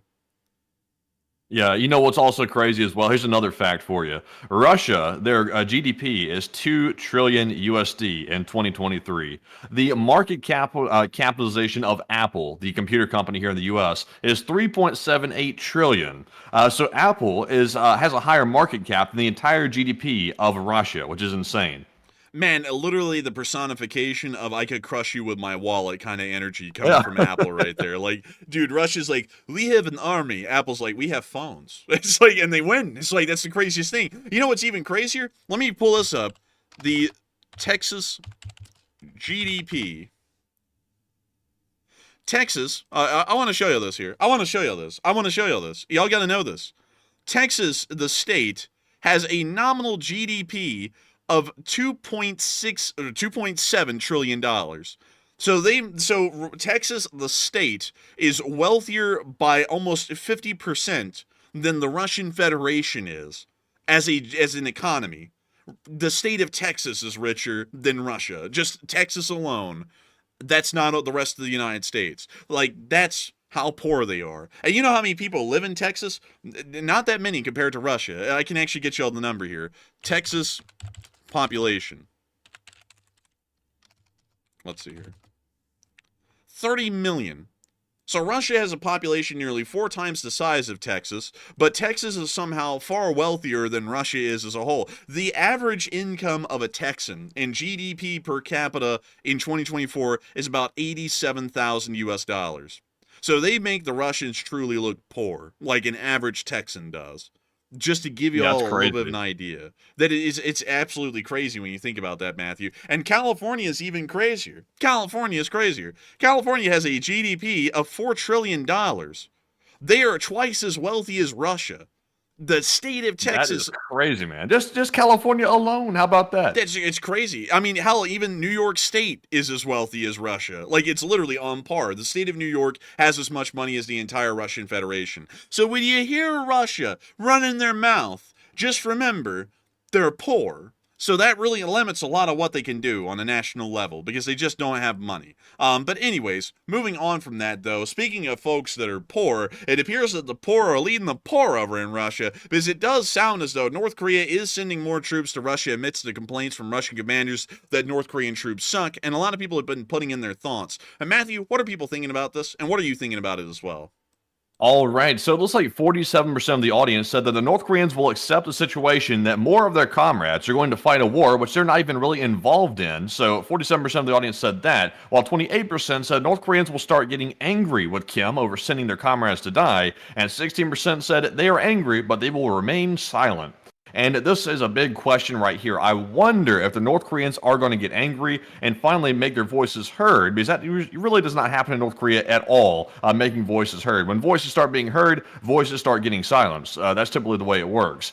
So I imagine that the North Koreans probably are getting angry with this, thinking, where are our sons going to fight? They're not even fighting for our country, they're fighting for Russia, which is insane. But they're not going to say a word, because if they say a word, it could mean death for the entire family inside of North Korea. So I'm with the 16%. They want to say something, but they can't say something. But Enforcer, what say you? I'd have to agree with the 47%. The North Koreans are going to accept the situation because the system simply does not allow them to have any issues with it at all. And if they do, they get sent straight to a gulag. So much like the Great March of Suffering, where people were starving to death in the millions in North Korea, which is far more severe than what's happening right now, they will probably just shut up and take it perfectly fine and not really complain about it that much at all. And there's really no way for them to even defect at this point, because the Chinese-North Korean border is about as heavily protected at this point as the DMZ itself in between North and South Korea. And so with that, I hope that does address that the best I can, at least in my opinion. But before we move on, Matthew, into the remainder of our news for the night, which is frontline news from the area of Ukraine and also a little bit of American news, I do understand that we have a lot of questions that have come in tonight. And what are these questions, man? What do they consist of? All right, so let's jump into our first super chat segment of the night. Tonight, we've had absolutely insane support, and once again, huge shout out to everybody for supporting the channel. And our first one here goes to Zach G, who puts in a $100 donation. And thank you very much, Zach, for that massive support. He said, Merry Christmas to the both of you, and Merry Christmas to you too, Zach. He said, thank you for all the hard work and dedication you guys put into the channel, and this channel and community are a gold standard. And good luck in the new year, and long live the LSA. And thank you so much for the incredible, massive support in helping this channel to keep on running. Long live the Lee Spring Army. The Lee Spring Army will never die. And I got to thank you so much for that massive support right there and helping this channel to keep on running. And thank you for wishing us a Merry Christmas. I wish everyone in the LSA a Merry Christmas. I hope you all have an amazing one. I do have to say this, though. I do not mean to give everyone a bit of a downer tonight, but sadly, we will not be able to make the Christmas address this year. We have tried to game plan that out as much as we can today, and we have realized that we simply do not have the ability this year at this point to be able to make one, because of a whole bunch of things that have changed with Enforcer Studio 2.0, and we also don't want to film anything inside of Enforcer Studio 2.0 because the psychos at Hot Dog Central will probably try and dox us again, so we are not filming it inside of the building. So we weren't able to do anything else. We don't really have any lights. We don't have any tripods at this point, to be entirely honest with y'all. We are lacking a lot of stuff right now, so we will not be able to make the Christmas address. But beyond that, I do thank you so much for the support and helping this channel to keep on running, and thank you for enjoying the hard work and dedication that we put into this thing for about 3 years at this point. It has been each and every single day, about 70 hours a week, 7 days a week in reality, really 6 days on air, but 7 pretty much endlessly every single week without end. And I've got to thank you so much for enjoying this channel massively and helping us to keep this thing running, because if it was not for folks like you, we would have never been able to make this thing possible in the first place, and we wouldn't be able to keep it running right now. And so thank you so much once again. A Merry Christmas to you once again, and of course, thank you for the incredibly massive support. And also, once again, to reiterate the Christmas schedule for everyone, we will not be running streams on December 24th and December 25th. We will not be running streams in short on Christmas Eve and Christmas Day. Reason is because those are always days off on the channel schedule, and we're going to be taking those days off and also setting up a new computer, so that way when we come back on air right after Christmas Day, y'all will be having a blast, because there will be absolutely no lag ever at all. But beyond that, Thank you so much once again. I hope that does address that incredibly well. And with that, we are on to the next one. All right, and our next one here goes to NDL, who's a longtime channel legend as well, and also throws in a very generous $100 donation. And thank you very much, Andy, for that support. And sadly, Andy did say he had to leave a little bit early, so sadly, I think he is missing right now at least. Not missing in action, but he simply had to leave. But Andy said, Harley and I wish all of the LSA a Merry Christmas, long live the LSA, and sadly can't stay. GTG, I gotta go. And I thank you for the massive support, Andy L. And I thank Harley and you, Andy L, for the massive support and wishing us a Merry Christmas. And we wish you and the entirety of the LSA a Merry Christmas this year. Christmas is always an amazingly fun time of year, and I hope that everyone's been able to enjoy it this year a great deal. It's always incredibly fun, incredibly joyful, and I hope that everyone's had a lot of eggnog, a lot of presents this year, hopefully, and also a lot of great time with family, because family is all you got at the end of the day. And if you don't have family, you don't have anything. And also, I hope that everyone has been having a good chuckle and a bit of holiday joy over the hot dog man. I wonder what the hot dog man is up to during the holidays at this point. I wonder. Let me go check, everyone, really quickly. Let me go see. Well, he's failing, so I guess that's something to be jolly for. Ho, ho, ho. Oh, man, Christmas came and went for the hot dog, man. He's getting no mustard nor ketchup. Aw, man, Santa hates me. Aw, man, what am I getting for Christmas? Aw, you're not even getting cold. Oh, aw, damn, I'm gonna go cold. But anyways, I have to say, thank you so much once again for the amazing support, Andy L. And long live the Lee Spring Army. The Lee Spring Army will never die. And I hope you have a great time enjoying Christmas this year, Andy L., along with the rest of the LSA. And so with that, I hope that does address that the best I can. And with that, we are on to the last question of this segment. And then we're going to be getting right on into the news. All right, and this one goes to Fachetta, who puts in a $100 donation, and thank you very much, Fachetta, as well, for donating to the channel and helping to keep us running. And Fachetta said, I haven't heard much lately about it. That missile that Ukraine made a while back, they named it after some kind of bread. Are they still using it, and are they making any, or has it just not been doing much? And is this a Ukrainian or a Russian missile? I would assume it's one that Ukraine made. I have not, let's see, is it the Hrem or the Grum? I haven't really heard about them using it much. I think it's one of those domestic production projects that really can't take off because they just lack the industrial ability to produce those kinds of missiles at this point. So I think that's why we haven't really been hearing much about its use. Otherwise, we think they would probably lean towards using that a little bit more than Storm Shadows and Attackums, because they would actually have the ability to produce and field those very easily, which it doesn't really seem that they have the ability to do such a thing at this point. So with that, I hope that does address that the best I can, at least at the moment. And I got to thank you so much once again for that insanely massive support and helping this channel to keep on running, because if it wasn't for folks like you, we would not be able to make this thing possible, Fachada, and we wouldn't be able to keep it running. And also, Matthew, I believe that we may have missed a $100 super chat, if I'm not mistaken. So we do have some more, but we only get 3 during the first segment. Oh, dang, sorry, man. Like, I saw it, and I was like, like, we went straight from 100 to a 50. I was like, I don't know if we just, like, missed it or something. I wasn't really sure. But still, thank you. This was 100, by the way. Fachetta put in 2, and it reached 100. Oh, wait a minute. Hang on. Hold up. I'm blind. Hang on. Oh, I'm stupid. Yeah, you're right. Yeah, you were right. And I'm well, not necessarily stupid, just a little confused, that's all. Putin is the dumbass.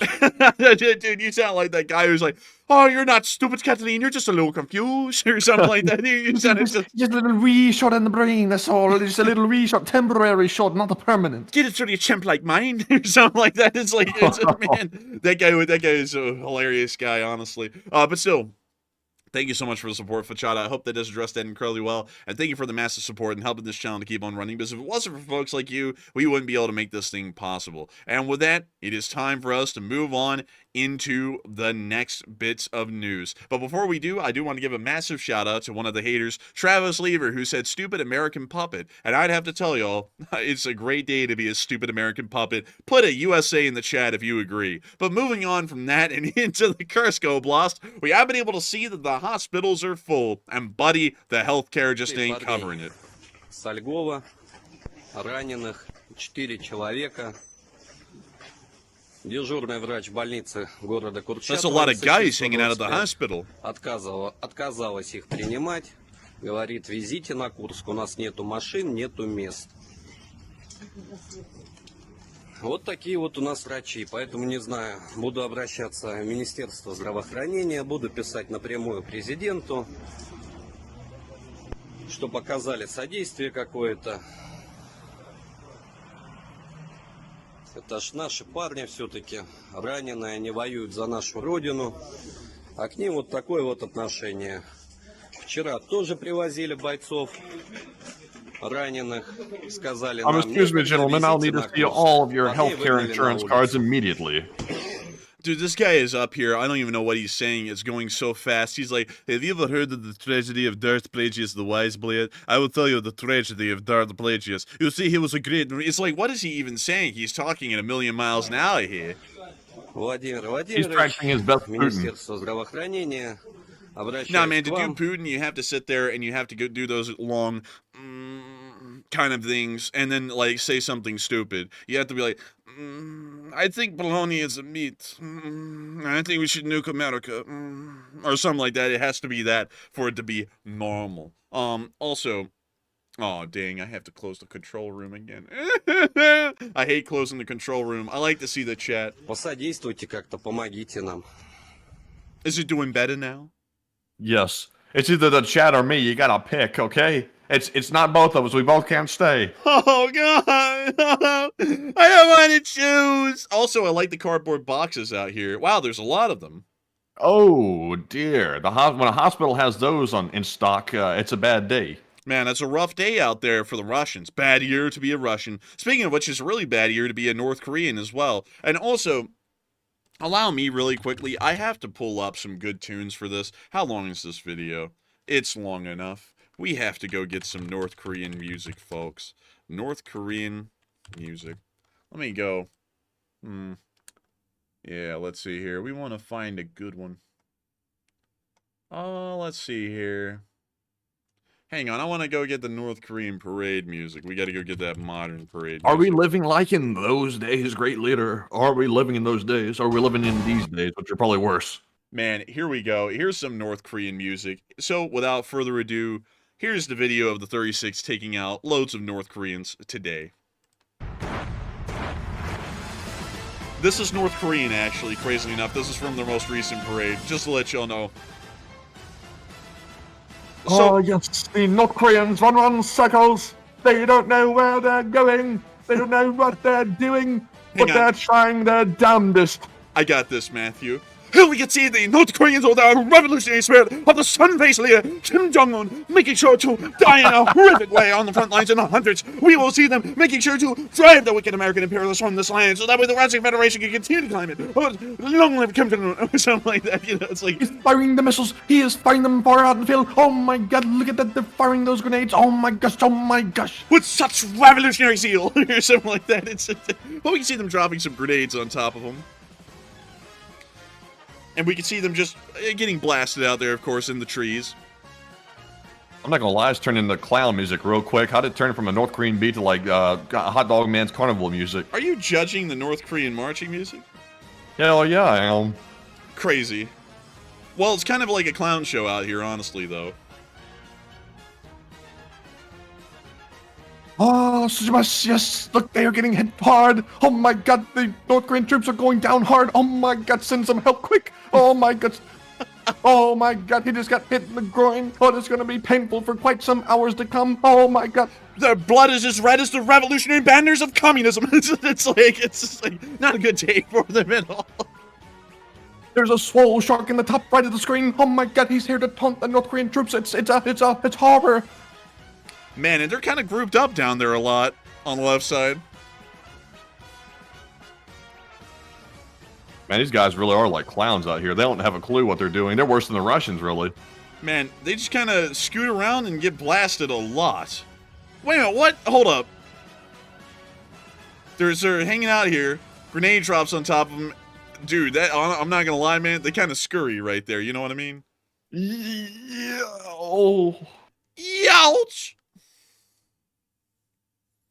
And we can see here that the Let's see here. Let's see. I think they're evacuating a Ukrainian wounded right here in the clip because this is from the 36th Marines.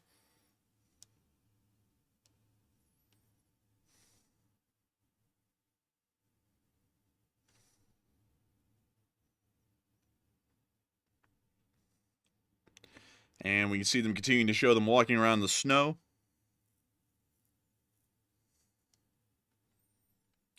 And we can I wonder see if they look at that snow right there and they think that's the snow we'll eat on Tuesday.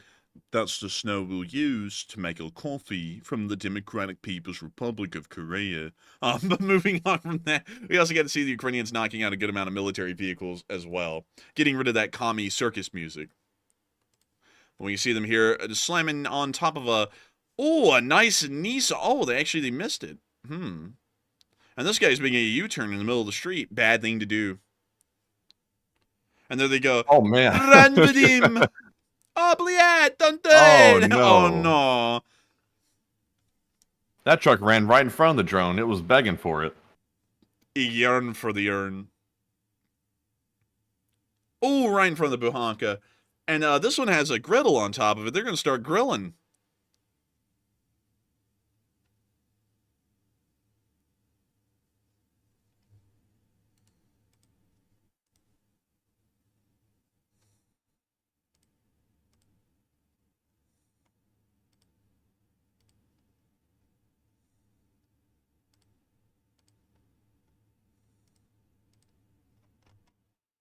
Oh, look, we got a chart of this one. Oh, that was pretty cool. And with that, that's the end of the clip right there, and we're now going to be moving on from that and on into our next bit of news, actually inside of Ukraine, as we were able to see a Shilka shooting down some drones today. You see the Shilka laying down the heat.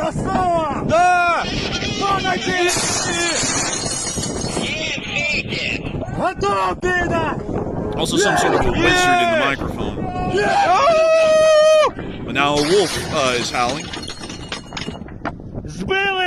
And they got it! Oh, he got it? Yeah! They're hype. And that's the end of the clip right there, but something to see for sure. Moving on from that, we were also able to see them taking down a Russian missile as well. Check this out. Bam! And there it goes. Right down to the ground. Very nice. They're getting pretty good at this. It's almost like they'd be good in war or something like that. Those Ukrainians, I'll tell you what, they know what they're doing. Oh, man, I'm telling you. But moving on from that and into our location unknowns, we were also able to see the best of the best. The Russian elites training for the next fight.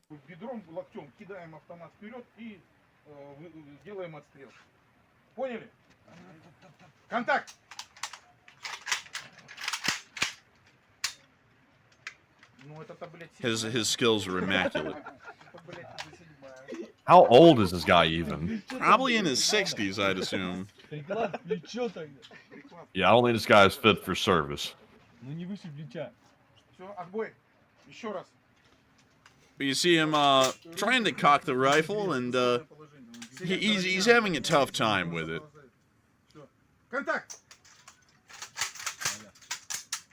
Запомните, ребятки, как можно быстрее. Давай, 7-я категория. Где, блядь, нахуй выстрел-то? Вот, сука, блядь! Так, молодец. And that's the end of the clip. Well, they sound very joyful about sending somebody's grandpa out to the battlefield like this. They can't even handle a rifle, and they're like, ah, he's going to be drone fodder. Ah! It's like, bro, they're kind of sick, not going to lie. But we also got to see this Novator armored car. Well, that's sick. Now, that's sick in a good way, though. Not sick like those Russians were, but this is actually, wow, look at that, man. They've got a gaming setup. Bro, they're ready for an Xbox One to be up in that thing, man. I'm not going to lie. Amazing. We also got to see a pilot taking a selfie today as well. We're going to be muting that, but we can see them flying on around.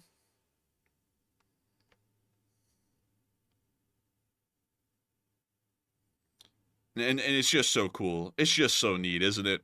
Seeing these pilots flying around like that. It's like War Thunder in real life. Like, I can't believe they made something inspired by War Thunder. The free-to-play online game.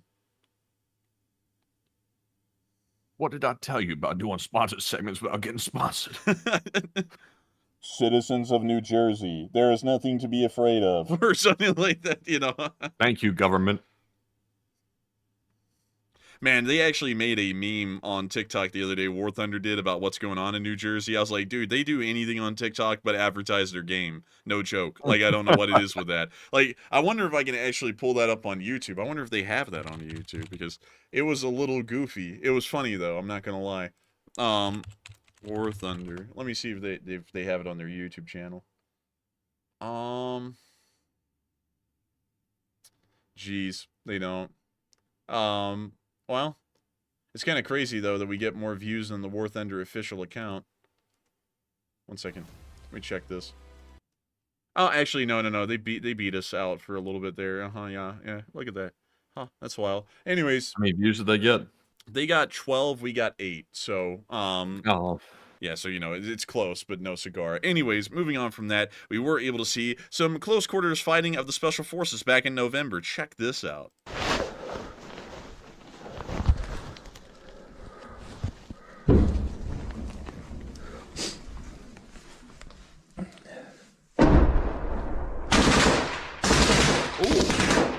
Crisp out there.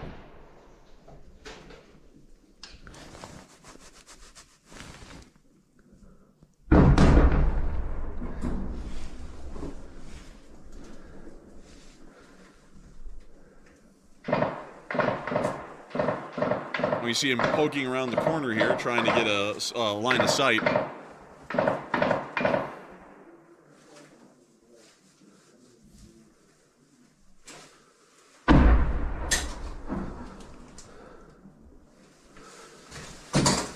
Oh, and he popped a grenade. Oh, and he's out of there.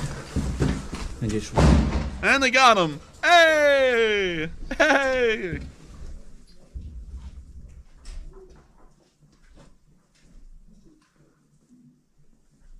Also, I think the wallpaper is coming off. I think they need to put more glue on that. Man. Maybe some extra. Well, that's the end of that clip. And speaking of those kinds of clips, here's the Russian casualty report for the day.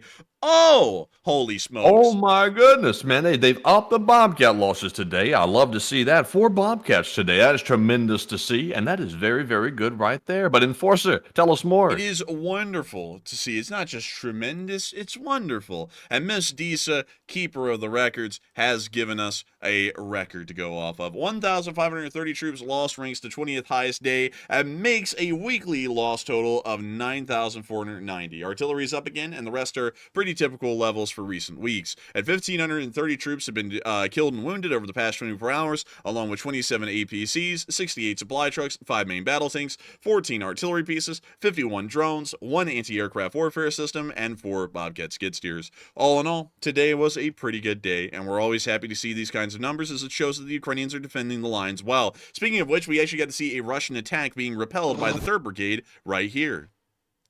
We can see the BMPs of our forces moving on up, and we can see right here. Look at this. One second, I want to make sure that this is correct. Okay, so this is a Russian assault that's moving into the trees, and we can see them right there. And then all of a sudden, the artillery starts coming on in, cluster rounds and everything. Ooh. Nasty business right there. Real nasty business. Long-lasting nasty. Hitting the gritty. A real gritty. Long-lasting gritty.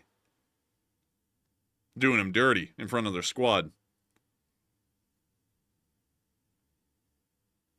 Oh! Ole mole! They're really letting them have it out here. They really are, honestly. They're letting them have it.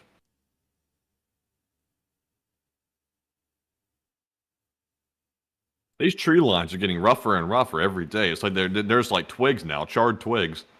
Man, honestly, they kind of are, man. It's almost like a war's going on out here or something. Almost like they burned every single tree. Man. But anyways, nice to see the 3rd Brigade doing their work to clear out a Russian position. And moving on out of that area and further on down and into the Kupiansk direction, we also got to see a Ukrainian grad truck Pretty cool feature of the war. Meanwhile, moving out of that area and further on down towards Kislivka, we also got to see another recent fire support mission by a Ukrainian helicopter. It's got angry eyes on it. And he fires the rockets and starts popping off his flares and getting low.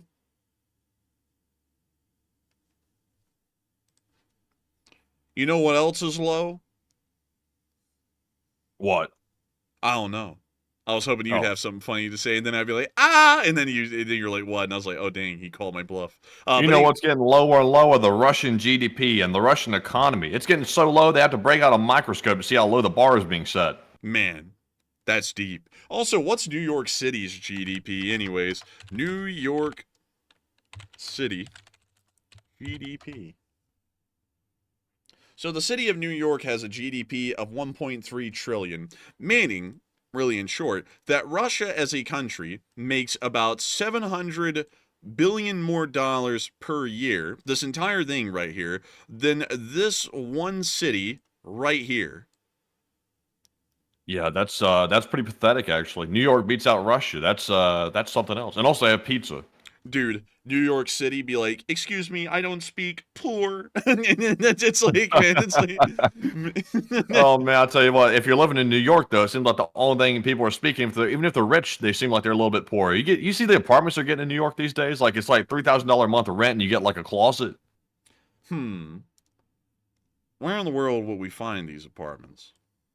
Oh, they're all over the place. It just depends. But the closet-size apartments up there, or what they call, like, flats, I guess you could say, it's ridiculous. You know, I wanna find one. Sadly, we can't. It's very unfortunate that way, you know. But I would like to take a look at one, you know, just to see it. Also, Columbus Circle. What's up with Columbus Circle here? Holy moly, they got a statue to Christopher Columbus here. That's pretty cool, actually. I appreciate that. That's pretty neat. But dang, I wish we could take a little bit of a look around. Maybe we will during the question segment. But getting on from that and towards the Severonsky Forest, we were able to see a Russian attack today getting hit by Stugnas near Dubrova.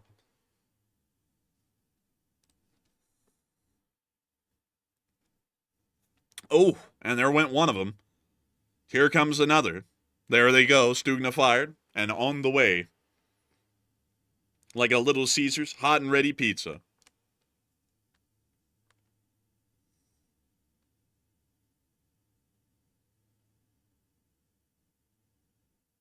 And that's the end of the clip right there, but very nice to see. Moving on from that and further down the line, we also got to see the 54th Brigade. They're recapturing a Russian position with the use of a BMP.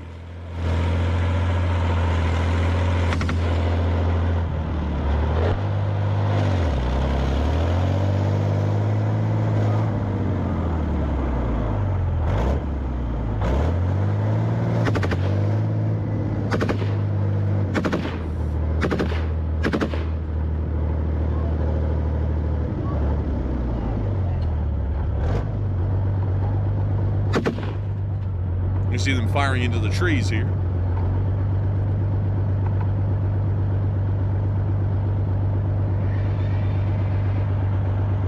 You hear the turret turning, actually.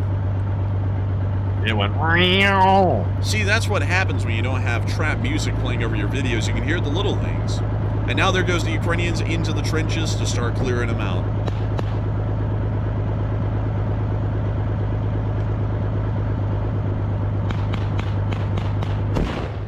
Oh!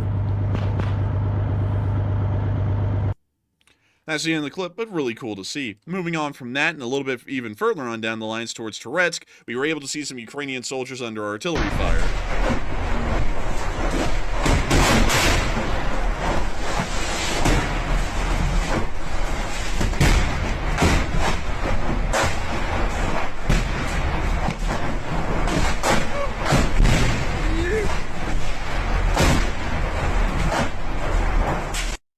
Sounds like a wild ride, to be entirely honest, but luckily to know that the cameraman was not injured. Meanwhile, on the cross front, we were able to see a small tank duel happening in the area today, which we'll be showing you all the clip of right here, from the 1st Tank Brigade. When you see the Ukrainian tank rolling on up into the area.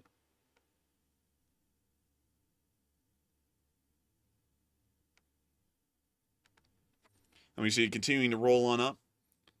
We now see another angle of a tank. You see the Ukrainian tank down there still rolling through.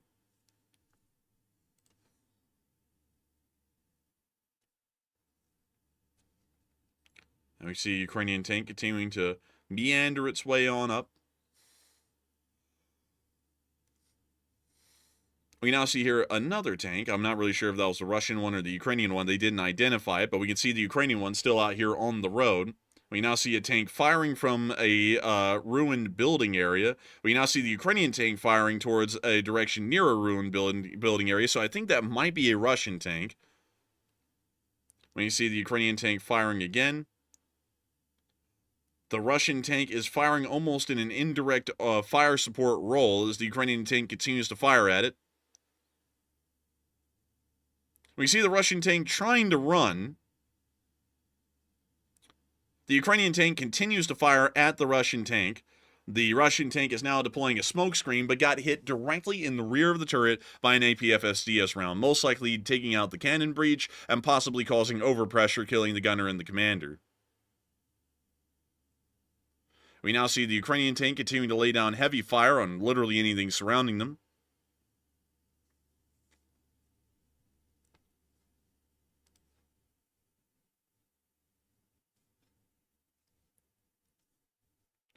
We can see the Ukrainian tank literally unloading all of its ammunition into the surrounding buildings, trying to suppress and destroy Russian infantry forces that may be hidden within the rubble. They got a strong wind warning, though. Ukrainians are blowing a breeze, and it's knocking the Russians down like the big bad wolf. Man, I'm telling you, it really is. They should have built their house of brick. The sticks aren't holding up.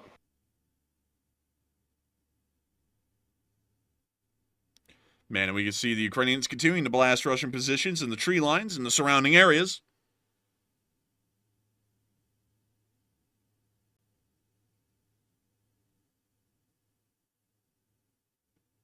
We now see the tank leaving.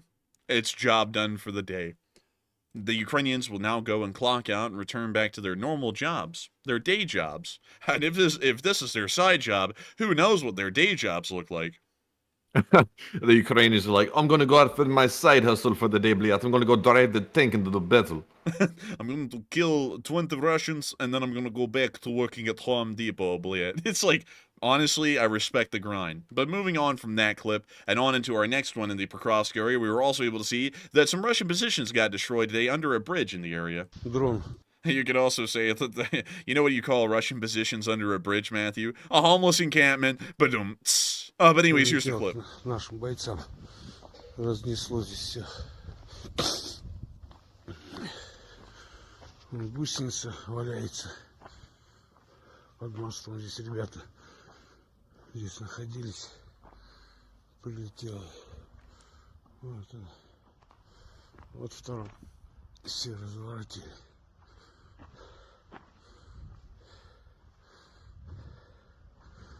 Обалдеть. Все, он стреляет, вон, выхлопы. Вот так все здесь разворотили. I see him showing the destroyed BMPs under the Все bridge. сгорело.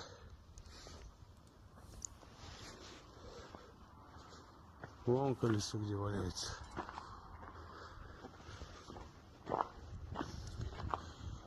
Все. Ничего не осталось.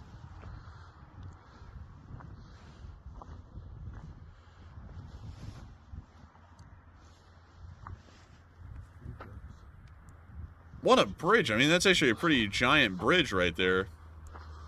This looks straight out of Fallout 4, like it really does. Like the underpasses, like a nuclear apocalypse happened. Boom, piano, boom, piano, boom, piano. You know, from the radio, like the Atom Bomb Baby song. You can see dog meat running through here. Man, you could see dog meat stepping on a landmine and killing us all. Like, I could see it in my future. But moving on from that and into the Zaporizhia front, we also got to see the Kraken unit in the south. Muting the music that's probably copyrighted, we can see here that they are showing off what's going on down here. They're getting cracking. And you see that they really are getting cracking, getting on down into those trenches.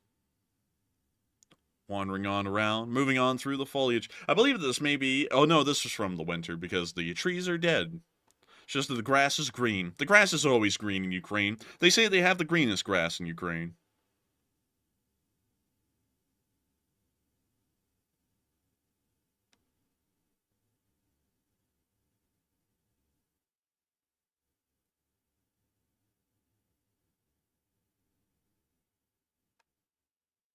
We see him taking a drink of water, hanging out in the trenches, having a fun time down here, firing an M777, as one does in the south.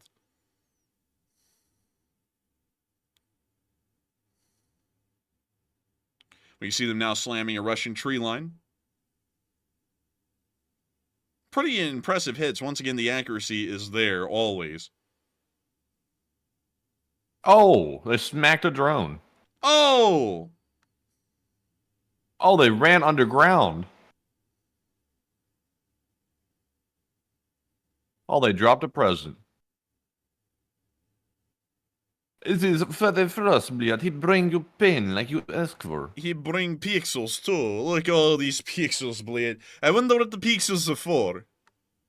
They don't want you to see location. A location is imperative, please. You want to keep this secret. Location, location, location.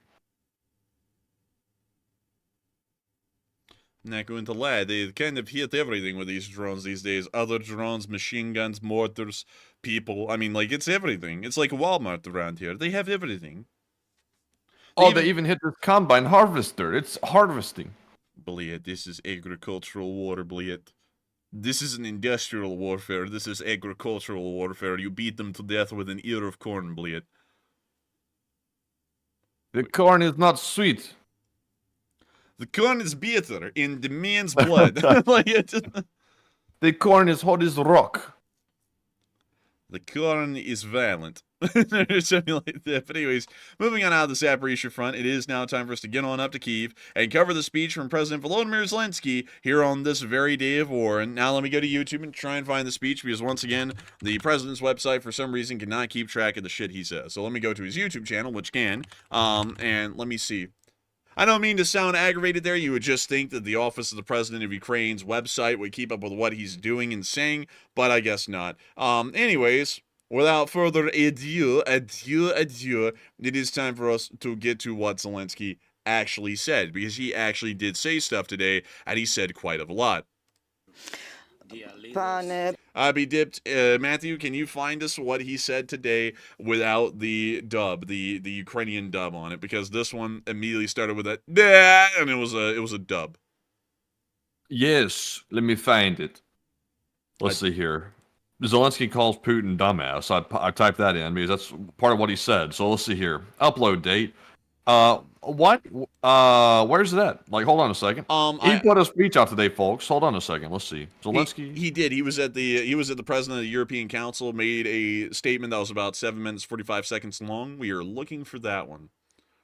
Let's see. European Council. Stick with us, folks. We're finding it. We're finding it. Okay. Hang tight, let's everyone. See here. So I've got it for you. I found it. Guess what? Let me listen to it. Let me just move this off screen. Okay, I think I got you one. Let me forward it to you. Let's see. Copy video URL. I'll put it in the Discord. There we go. There's one of them. And it looks like that's the only one I've got. So hopefully it's not the same one you looked so at. much, President. Let's see here. This is a different one. This is not what we're looking for. These are not the drones we're looking for. We're looking for one that looks like this. Okay, so scroll down. It's in Ukrainian. It's hard to figure out what that says. President of the European Council, Ukraine. Okay, Zelensky, European Council, Ukraine. Let's see here. And today is the upload date. So let's take a look and see if we can spot this speech, y'all. We can't go without a speech. Let's see here. We gotta have a speech. Oh, I think I've got something for you here. Let's see. So, yep, I got you something here. It's not the, sit-down version there, but I've got something a little bit different that might substitute for it. So, let's take a look. Let us see. Oh, no. That's copyrighted. No. I've seen those people get someone before. We can't show that one. Well, I think we're out of luck. Well, I guess if Zelensky's office can't do their damn job, which I'm not even going to hide I'm aggravated about, he will not have a speech tonight. So with that, it is time for us to move on into the second segment of this stream tonight, where we get to talk to each and every one of y'all. Because unlike Zelensky's office, who for some reason cannot publish his own videos that are made about him, we actually run a stream every single night like clockwork and are able to do our job. Just the two of us. We can make it if we try. We don't need millions of government bureaucrats just to hope and pray that videos are put out online. We can just put them out ourselves. What do you know? It's crazy, right? It's like if you just work and you're competent at your job, it all comes together. Anyways, it is time for us to move on without a speech. Guess what? Guess what, Enforcer? I might have saved the day after all. I found a different version of the video with no dub over it, and apparently you just get the captions instead. Oh, well, what do you know? Well, do we have it? Is it here? I sent it over. Let's see here. That was the same one we had at the beginning, I believe. And also, it looks as though this is a fairly sizable... let's see here. Бажаю здоров'я, шановні. I'm kind of doubting showing this one, Matthew, because it looks as though it is an unofficial YouTube channel. We could get copyright striked for this.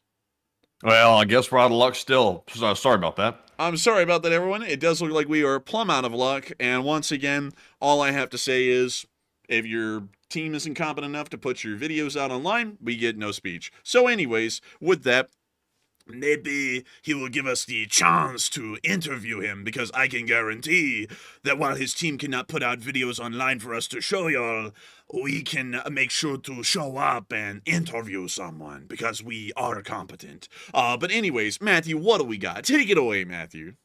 All right, so it's now time with the unfortunate news that the speech will not be coming on tonight, which we missed the speech, which we do enjoy a good speech. But sadly, we are now moving on to just our question segment because we have no speech. But also, we have no polls either. We're out of polls, we're out of speech, we're out of everything. But we do have questions, though. So with that, we're moving right into our Super Chat question segment here, our last one of the stream. And this one goes to Hokey Redneck, who put in a very generous $100 donation. And thank you very much, Hokey Redneck, for the very generous support there. He said, does Russia have an active Kirov? Yes, they actually have a couple. Let me go see list of active Russian naval ships. Let me go get that list. And here we go. Look at that. Look at the naval jack of Russia. It looks so similar. It looks similar to something else. Man. It really kind of does. That's kind of interesting. Anyways, they have one Kuznetsov, aka the piece of garbage, right there. What they're hiding in this picture, funnily enough, are the little tugboats in front of it that are pulling it around everywhere. They never show those. But also, we have, let's see, 2 Kirovs in service. Both of them are in the Northern Fleet. Also, 2 Slavas, one of them in operation with the Northern Fleet, the other one with the Pacific. They also have a Udaloy class destroyer in the Northern Fleet. They have 2 of them in the Pacific Fleet. Let's see, they have another one in the Northern Fleet undergoing refit. They actually have a lot of these in multiple different fleets throughout Russia, but technically, yes, they still do have 2 active Kirov class battle cruisers that are in service. Battle cruisers are a very interesting kind of classification because I do not believe that the United States has anything analogous to the Kirov class battle cruisers. But check this out. This is the Pyotr Veliki, and this thing is kind of goofy looking. You can see it being escorted right there by the HMS Dragon, which looks all modern and nice, right next to the Pyotr Veliki, which looks like it came from some sort of a scrapyard as a garbage scow, which is a Star Trek reference. But beyond that, Pyotr Dukey. Pyotr Dukey. That's what they ought to call it, the Pyotr Dukey. But beyond that, I hope that does address that for you, Hokey Redneck, because they actually still have 2 in service, which is kind of shocking considering that a lot of other Soviet vessels didn't survive into the modern day. Also, let's see. They are the largest surface line of battle warships in the world. And they are pretty big. They're 827 feet long. So these things are not small at all. They're pretty freaking big. Let me go get you all the Titanic in comparison here, just to get you all a little bit of an idea of how big this thing really is. Let's see. This thing wasn't really that big, honestly. It's just kind of hyped up because they had made an ice movie about it. And let's see here. The length 882 feet. So the Titanic was only about 60 feet longer. This ship was only about 60 feet longer than this one. Interesting.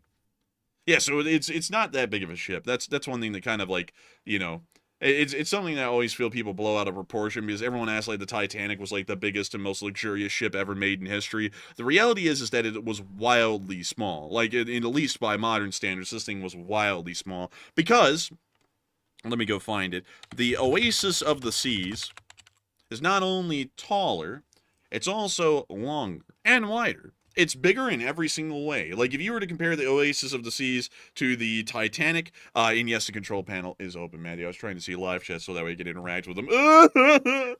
But the Oasis of the Seas is longer, wider, and larger. Here it is compared to the Titanic. That's the length of the Titanic, and this is the length of the Oasis of the Seas. Notice the massive size difference. That's a massive difference right there. I'd rather be on the Oasis because it didn't sink. I'd rather be on the Oasis of the Seas because it actually has stuff to do on board. Like, look at that. Man, it's really, like, I don't understand what they're doing with cruise ships these days. Like, they're literally creating mini cities on board. It's like, if I wanted to go to a mini city, I got to stay on land. So it's like, I don't know. Like, to me, it seems like they're trying to come up with just too much stuff to do on a cruise ship. I say just stare at the water. I'm not going to lie, man. These things are pretty much just like living in a mall. And if you wanted to do that, why not just go hang out in the hotel in a mall? Like, we actually have a mall nearby, which I wouldn't recommend staying in, to be entirely honest. But it's this one right here, the River Chase Galleria. You can walk right out of the hotel and straight into a COD lobby down there on the floor and just get shot at or something, Like, it's fun. It's not that bad. Well, I mean, it's only $81 a night to stay in the hotel there, and it's a 3-star hotel. That's kind of saying a lot for the area. You know what I mean? Well, yeah, that's pretty low, actually. That's like, I don't know. Like, I don't even think Hampton Inns are that low priced. And that's because, Matthew, truth be told, they can't get anyone to sleep in that hotel because it's attached to the mall. And the mall has a pretty bad reputation these days. Maybe so. I feel bad for the hotel. I feel very bad for them, and they don't have bad reviews either. But let's see. What else is around here to show y'all? Not really anything of note. Oh well. Anyways, I hope that does kind of show that off at least a good bit, at least to that whole mall thing and what I think kind of cruise ships, because I don't really get them, And also, like, here's my thing. Like, looking at the ocean is great and all, but why not just hang out at the beach then? Because I really don't want to be stuck in a hotel room in the middle of the ocean just looking at the ocean and that's it. I kind of like variety and a change of scenery, and that's why I like trains, because trains actually pull you around the country and you get to look at the actual landscape in the area instead of, just whatever, in my opinion at least. But anyways, with that, I hope that does address that the best I can while I try and stare at my phone so I can look at the live chat. But with that, we are on to the next one. All right, and while the Enforcer's computer literally stands on its last leg at this point, we're moving on to our next one, which goes to Scott Leon, who puts in a $50 donation. And thank you very much, Scott Leon, for that support and helping to keep the channel running. And I do not see a comment attached to this one, sadly, so nothing to address. But thank you very much, Scott, once again. And Enforcer, what say you? I gotta thank you so much for the support, Scott. I thank you so much once again for helping the channel to keep on running this close to Christmas. And I also gotta thank you tremendously for helping this channel to keep on running without even throwing in a comment. We would love to address a comment. It would be fun indeed. But of course, the support means a great deal nevertheless, and we thank you massively for helping this channel to keep on running, and we wish you a Merry Christmas and a Happy New Year as well. And so with that, thank you so much once again, and we are on to the next one. And the next one goes to Trism666, who put in a $50 donation. And thank you very much, Trism, for that support as well. Massive support. Trism said, doesn't Portland, Oregon have one of the oldest operating train stations? And happy holidays. And thank you so much for the support. And let me go pull it up. Portland Union Station. Portland Union Station. It's a major transport hub for the Portland area. Let's see here. Southeast of the station. Yes, the station is owned by the city of Portland and operated by Prosper Portland. Let's see here.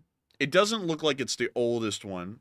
And I would assume that it isn't because it was opened in 1896, and there are a lot of older train stations out there, I believe, than from 1896. One thing I will say, though, is Portland's questionable. I say that with a heavy heart, knowing that some people may be from Portland here, but that was the only city I actually would avoid. Like, it was that bad. I'm generally not one to be averse to cities. Like, LA wasn't the greatest. I would go back again on a trip, though, maybe in the future, but Portland was a city I truly would just simply avoid. It just was not good. I didn't really like it. Like, you know, just seeing it from the train. I didn't even get out of the train. It was that bad, and that's saying much. But let's see here. Oh, look, man, you look at this beautiful picture of these fountains. That looks so nice. But where are the real pictures of Portland? Down on the ground, like we saw coming in on the train.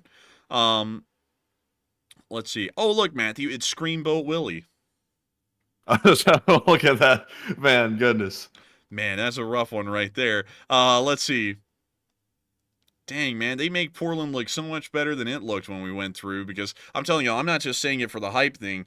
It was a rough city. Like, it actually looked rough on the ground. It was overcast when we were pulling in and into the station. It was rough. Really, really rough. Let me see if I can show you all that down here on the ground. Maybe they'll show it here. Yeah, this is kind of it. So, you see that little tent right there? So when you come in on the train, they're everywhere. Like, they're literally all around the tracks. Like, quite literally everywhere. Oh, look, this person's just having a lie down, I suppose. And also, they're wearing socks with sandals. Or flip-flops, more so. That's What's wrong with that? stylely incorrect, Matthew. You know that. Like, that's wrong. Like, you're not supposed to do that. That's terrible. You saw they had a public sink out there, though? Like, it was a public sink right next to that toilet. Really? Yeah. Back here? Yeah, look, it was go back to it. It was a public sink. Oh, look at that. Yeah, public sink next to that porta potty. But you know what's even interesting, dude? I went down here, plumber's crack. Bro, don't show that. Don't show that. Let's see. Oh man, it's a rough place around here. Portland Union Station does look pretty cool though. It's not a bad building. It is neat. But that doesn't really stop the fact that the rest of the surrounding area isn't exactly the nicest, you know. Like, it's a very questionable city in my honest opinion. And that's just from my passing through experience. Like, I'm not really one to dog on a city until I've seen it myself. The only exclusion to that is, let's see, Chicago and Detroit. And that's just because they have a national reputation to keep up. And so I want to make sure to help them keep up those reputations. But beyond that, I don't really trash on cities unless if I've seen them. And Portland truly was a hellscape, if I've ever seen one. I would never go back to Portland or anywhere near there. I would not touch it with a 10-foot barge pole. But beyond that, I hope that does address it the best I can. Also, there was something that was shown a while ago on Smithsonian that we were watching. Man, you remember the documentary? It was in Portland, Oregon, and talking about the potholes.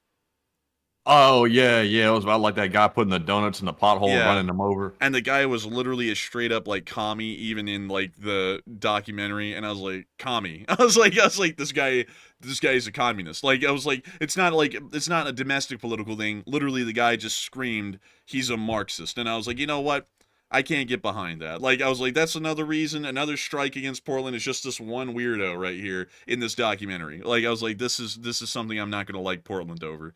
Because I'll tell you something I don't like, folks. I don't like fascists and I don't like commies. If I see a fascist, I'm generally unhappy. If I see a commie, I'm generally unhappy. I just don't like either of them. I feel like people ought to be some reasonable-minded Americans and respect the republic that we live in and the kind of system that we have, because it's a good one. But anyways, I hope that does address that well. Thank you once again for supporting and helping this channel to keep on running. And with that, we are on to the next one.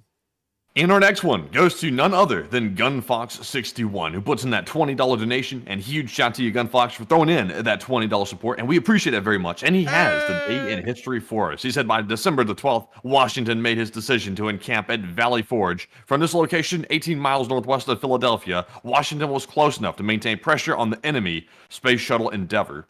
Wait a minute, that was the enemy? The space shuttle? It was the space shuttle the whole time? Are you joking? But he said, question from the chat. These wicked NASA imperialists and their damn Man, I space tell you shuttles. what, NASA bringing in that communism. But I do thank you so much for the support and help with the channel to keep on running. And Valley Forge was a great thing because when I was a little kid, I will tell you something I actually got wrong.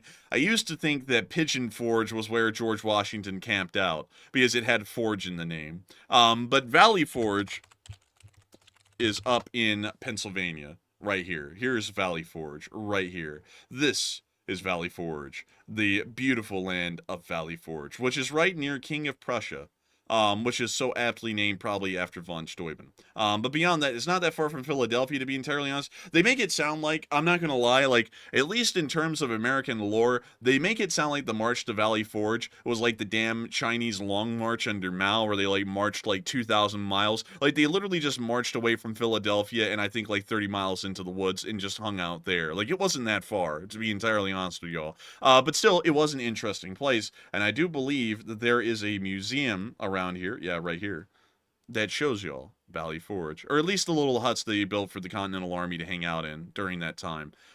It's a pretty cool city. They also built a nice victory arch here, which I like victory arches. To the officers and private soldiers of the Continental Army. That's cool. I like that. That's respectable. That is cool. I like that. I like the way they just put that in the rock. I like that. You know, it's like a rock. Uh-oh. 2003 flashbacks intensify from saying a rock. But anyways, oh look. Wow. How neat.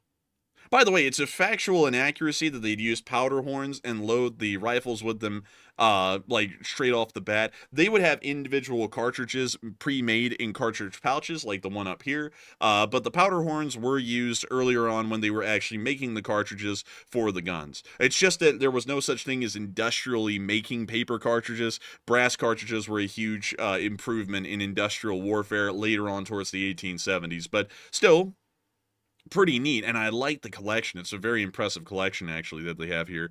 But, man, the buildings, I respect them, Matthew. Man, the buildings are kind of fleek. Like, this is made with Minecraft cobble.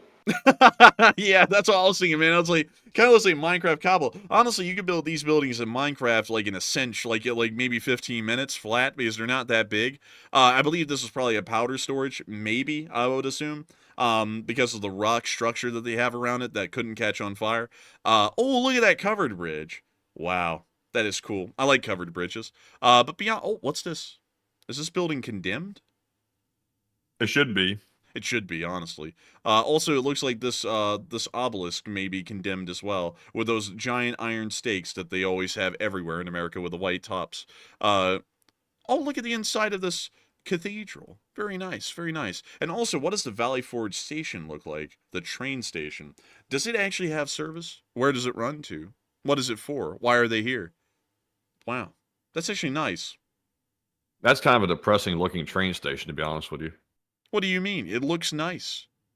It looks depressing. Like, what, like, there's nobody around, there's nothing here. Like, I'm not liking it, man. I'm not liking it. You know, a train station that I like personally? I like the train station we ran across in, I think it was Santa Barbara, California. That was a nice train station out there. I like the surroundings of it. Nice coast, beautiful. A little bit too expensive for me, but, you know, it's very nice looking. I liked it. This one? Yes, I like this one. Look at the surroundings. Man, this is nice right here. I may not like Amtrak, but I do like Santa Barbara. Man, I'm telling you what, I like Amtrak. Amtrak's not bad. Needs some improvement, but it's not that bad. Honestly, that doesn't look that bad right there, honestly, at all. Really, that looks like a German train almost. I still think they need to change out that blue color, though. That blue color just looks worn out as soon as they already put it in the trains. It's just a worn out looking blue. Not a good design. But still, that's a really beautiful picture right there. I loved it. Like, honestly, my favorite train stops were in California. Like, actually, that was most of the train ride, actually, because California was the biggest part of it. Then you went through Oregon and then Washington. But I like all of the California train stops. That one out there in the middle of wherever we were, we got off at the fresh air stop at one of them. I can't remember which one it was. San Luis Do you remember Obispo? which one it was? Maybe it was that one. I can't remember. They were all, like, very intriguing, like, every single stop along the way. It might have been to San Luis Obispo. Let's see the train station. Here we go. Here's the train station. Let's look around a little bit. Yep, it was this one. This one was also intriguing as well. There was some more along the way as well. It was just like a little small California like towns and stuff like that. San Luis Obispo is not that small, but the other ones were, and it was really, really cool. Oh, crap. Look at that, dude. It's a Union Pacific train carrying a company car. Like, for company executives and stuff. That is super cool. Oh, that is cool. That is I super personally wouldn't ride in the company car, but good for them. Dude, honestly, man, if I get a chance to ride in a company car for, like, the railroads, I would want to, because I want to see what the insides look like. You know what? I wonder if there's any pictures of that. Union Pacific company railroad cars. What do they look like on the inside? Images. So here they are, the yellow ones. But I want to see what the inside looks like. They don't show that much, do they? Are they afraid? Are they not, like, refurbished in there? Is it, like, just plywood? What is it? I want to know. And they're not They showing. don't want you to see it decked out in gold and all that stuff. They want you to not see all that stuff. It's too luxurious. Man, I'm not going to lie. They're probably riding around like some early 20th century oil baron or something like that. And there, I would assume, interior. Let me see if I can check that out. Oh, dang. Oh my God. It's like a hunting cabin. Dude, it's like, it's legitimately what I thought it would look like. It's like the early, like, 20th century barons are riding around in these things. That is legitimately crazy, man. Man, they've got the old carpet on the rugs and stuff like that. They got the old couches. Man, this stuff's old as hell that's in here. This is not nice. Like, I'm not gonna let you fool me into this one. This one is not nice. Dude, I'm not gonna lie though, man. It's almost like Kim Jong-un's train. Yeah, kind of. You know, I like the interior of the Oriental Express. That's the one I like. If you like old. Well, I guess you could like that. Like it's. Yeah. If you like old, this is the way to do it. This is good right here. Wait a minute, 2025 prices and offers. It's a current train? Oh, it Excuse me? Excuse-moi? Oh yeah, I forgot they brought it back. Like I totally forgot about that. I think it's like 20 grand though. So don't get your hopes up. Yeah, look at that. Oh my God. 4,000 euros for one night? Are you joking? Let's see. From Prague. Wait a minute. Where does it go? Where does it go from Prague? Does it just go in a loop? Hang on. I mean, it looks nice, but 4,000 euros for a one-day trip? Like, hell no. Wait a minute. Where does it go? Where does it go? What's the point of this? Like, you're paying $4 grand to just go in a loop from Prague to Prague? Where does it go? Oh my! The Grand Suite is 12,000 euros.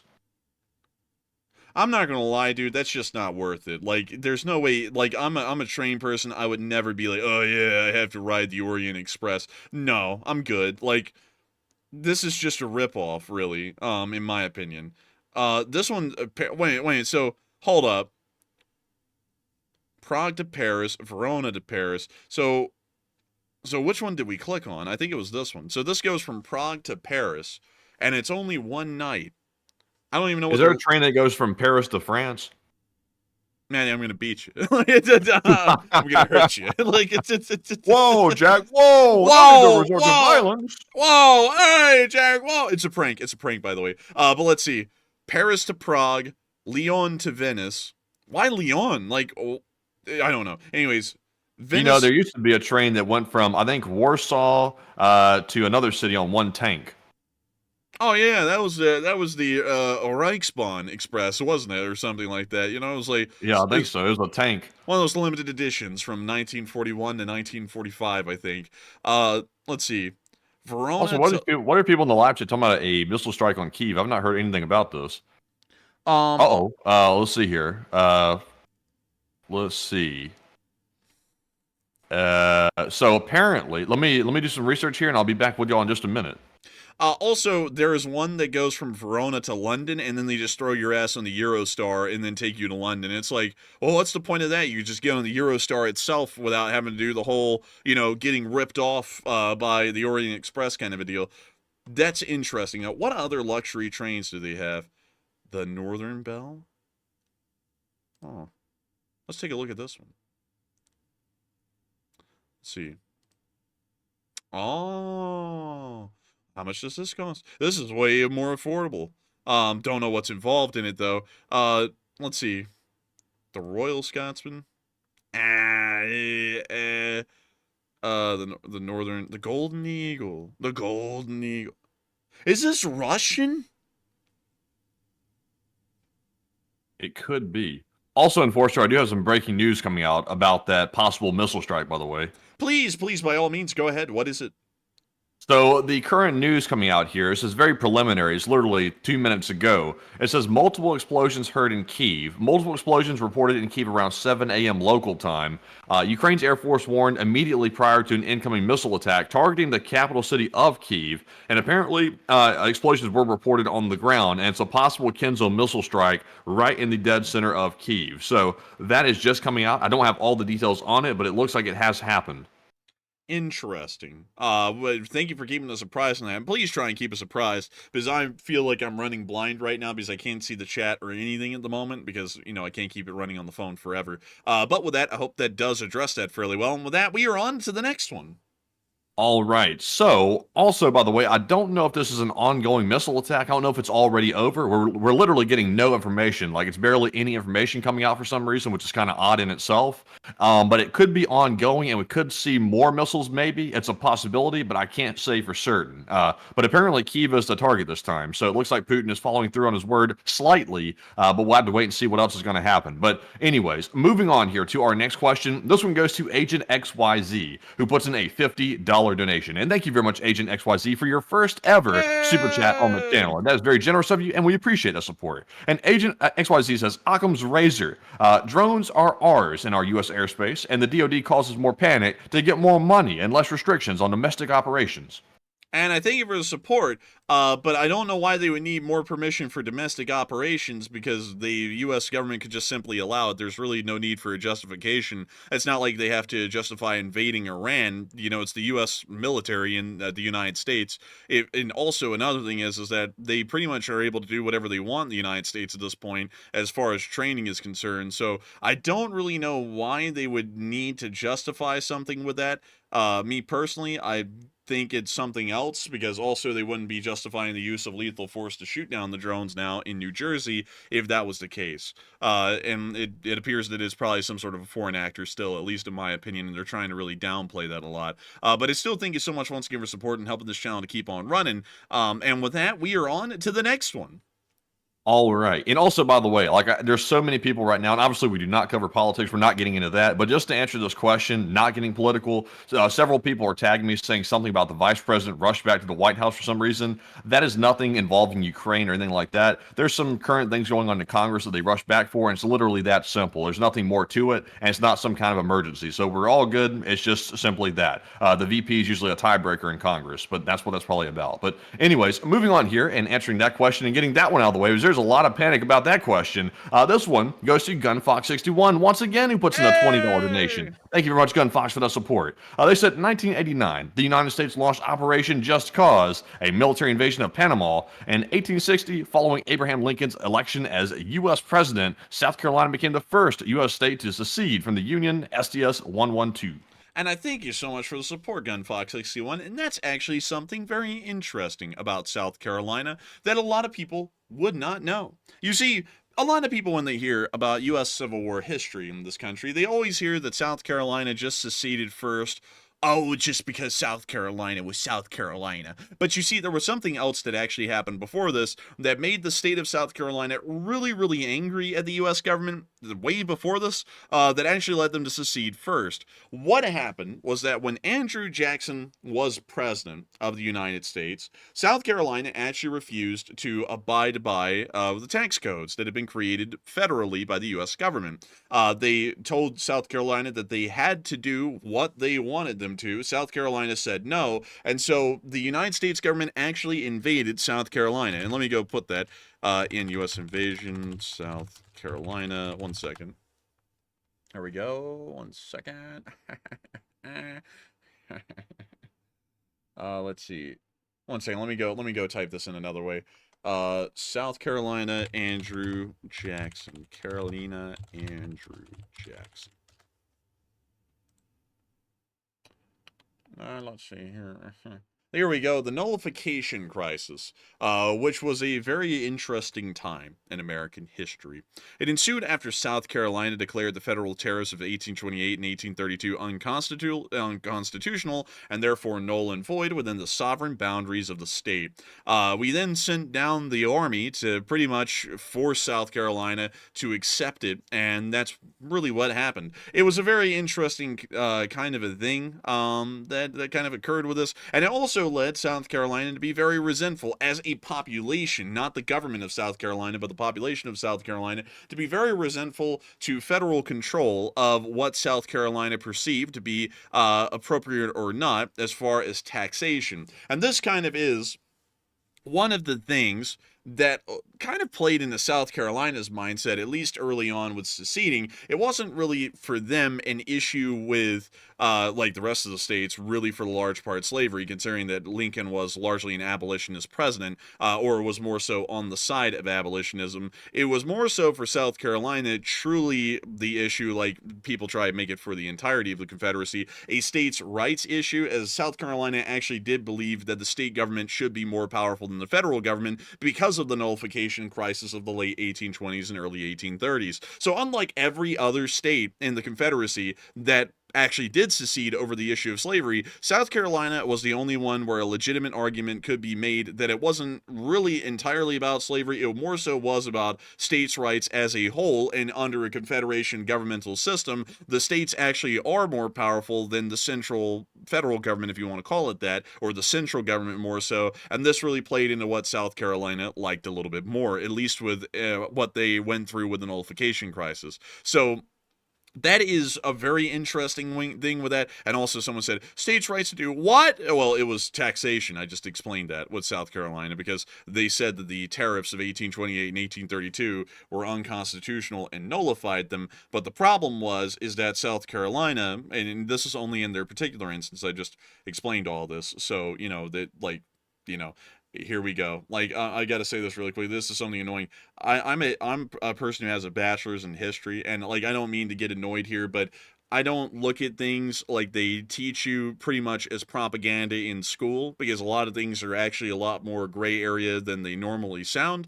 Of course, there are good sides and bad sides to things, but there's also nuanced stuff that goes on. South Carolina is a nuanced thing. I feel like I just explained that fairly well with saying that every other state did secede over slavery except for South Carolina, which also had a additional reason to. So let me try and restate this again so that way we can get this across and hopefully people get it. Oh, if people don't, they don't.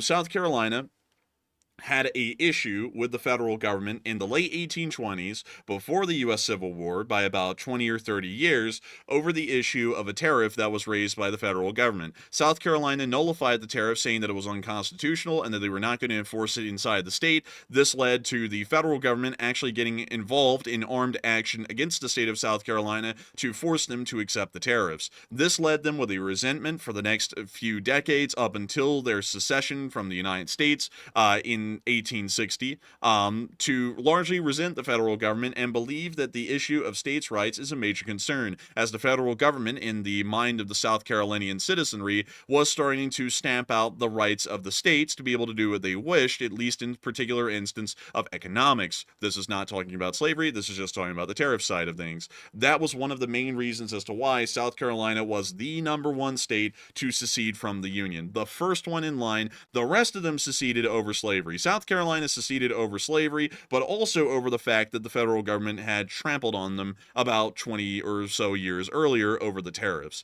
So once again, I hope that addresses that fairly well and clarifies that, because I do have to say, I understand a lot of people get a very baseline understanding of history in school, U.S. government bad, absolutely no justifications to anything that the United States did in westward expansion. There's no gray area or actual understanding to be had there. The Civil War is largely a two-dimensional thing, but in rare instances, like with South Carolina, or some instances with what even happened in North Alabama, not exactly exactly a, clear-cut, two-dimensional kind of a thing at all, for that matter. And, people kind of just get taught like a baseline, very simplified form of history, and then there's a lot more other things that happen that were way more complicated. Like, some people may not know this, but the entire state of Alabama was not did not secede from the Union technically. There actually was a little county that was in northwestern Alabama that refused to secede from the Union and actually ended up fighting against the Confederacy in a guerrilla-style form of warfare until they were crushed very violently in 1864. In that area, slaves were actually liberated pretty much immediately, and they actively resisted any kind of Confederate control of the county. So that was something that a lot of people don't know about. There was actually a lot of instances like that in the South. Because, once again, history isn't really a black and white thing. There's a lot of gray area in it. Just because Nazi Germany is Nazi Germany doesn't mean that every single person in Germany was a diehard Nazi. Just because the Confederacy was the Confederacy doesn't mean that every single person living down here was a diehard Confederate that loved slavery. There are a lot of different nuances to everything, and that's something that you really only know once you have to, learn about history for 4 straight years, is that they kind of start to teach you about all that because you have the time for it. But when you're in public school, they don't really teach you any of that stuff. You just get told the baseline, like, oh, the U.S. government just had this thing against Native Americans for absolutely no reason. Like, it wasn't like a mutual hatred of each other where the Native Americans would just go out of their way to attack U.S. settlers, and then the U.S. government would go out of their way to screw over Native Americans because of this whole thing that happened with King Philip's War in 1699. Like, no one will tell you that. And that's a very simplified version of it as well. It's very nuanced and very in-depth when you actually get into all of the detail, and it quite literally spans all the way from 1699 really up till the early 1800s, what or why, more so, the U.S. and the Native Americans were so violent to each other. That is literally something that's overarching over all of early American history that you have to really study a lot to know, oh, so it wasn't just a one-sided thing, it was pretty mutual. And that's something that a lot of people really don't know either, and also everyone is saying it. The Free State of Winston is what I'm talking about within northwestern Alabama, which a lot of people don't know about unless if you're from Alabama and you hear about local history. I only learned that bit of history because I took a State of Alabama history course in college, which was about 4 months long and taught you about everything you could know about the state of Alabama itself. But let's see here. Moving on from that, let's see. I'm trying to see here if someone else has something interesting to say. Let's see here. Someone said, but the nuance requires reading. That's something as well. Also, another thing is that no one really helps out a lot because history is heavily propagandized in a public sphere to whoever wants to write history. Because back in the day, because this is something that's interesting here, back in the day, the U.S. government used to say everything that we did towards the Native Americans was justified. And that was how the story was written. That's how history was written, and that's how it was told for the longest time, up until about the 1960s. Then it started to change, and then they're like, well, it's kind of a bit of a gray area. And then by the late 1970s, it was the United States just had this thing against Native Americans, and the Native Americans never did anything to instigate a conflict with the United States government, and therefore it was just totally wrong. And every single one of those interpretations, except for the gray area interpretation, is incorrect. Because if you ever go back and look at American history, there is so many different things that led to negative relations in between the Native Americans and the United States government mutually. And it's just something that you will not be told. Like, you will not be told that initially the Pilgrims were incredibly friendly to the Native Americans around them, including the Wampanoags. One thing you also would not hear is that the Wampanoags were also in a war with a rivaling tribe, and they actually recruited the Pilgrims in the conflict to help them out, and the Pilgrims actually ended up, along with the Wampanoags, defeating the enemy tribe and winning, showing that the Pilgrims weren't a unwelcome, at least in the Massachusetts Bay Area, an unwelcome invading force. They were actually considered at the time a blessing by the Wampanoags as a military ally to crush their enemies. And then later on through time, that relationship also deteriorated as well due to some bad diplomatic dealings in between the Native Americans and the settlers. And then that relationship went sour. Down to the area, however, of Jamestown, relationships were bad off of the bat. Like, they were horrendous off of the bat. Now, I do have to say this. really quickly. You also have to assess this differently. You can't say, but the conquistadors in the area of Central America were bad, therefore they hated everyone. Like, the British settlers were quite obviously different than the Spanish. Like, that's very easy to tell off the bat. Just like the British knew they weren't dealing with Aztecs in Virginia, they were dealing with different groups of Native Americans. Like that kind of stuff is trying to simplify things too much. Everything is very complicated and nuanced when you actually get into the weeds. There's no such thing as black and white. It's very nuanced, and once you look at things how it really works, you start to see why people at the time justified the things they were doing, or they thought they were right on both sides, really. And then in the future you can see that things were not necessarily right or wrong, all that kind of stuff, but that is what it is. Anyways, let's see. Someone said, biggest mind-blowing about Pilgrims is how small Plymouth Rock actually is. The biggest mind-blowing thing about Plymouth Rock is that that's actually not Plymouth Rock. The real Plymouth Rock, no one knows what happened to it. But let me go get the Plymouth Rock right here. Or at least what they call it. They claim that this is the Plymouth Rock. It's not. We don't know what rock that is, but that's not the original Plymouth Rock.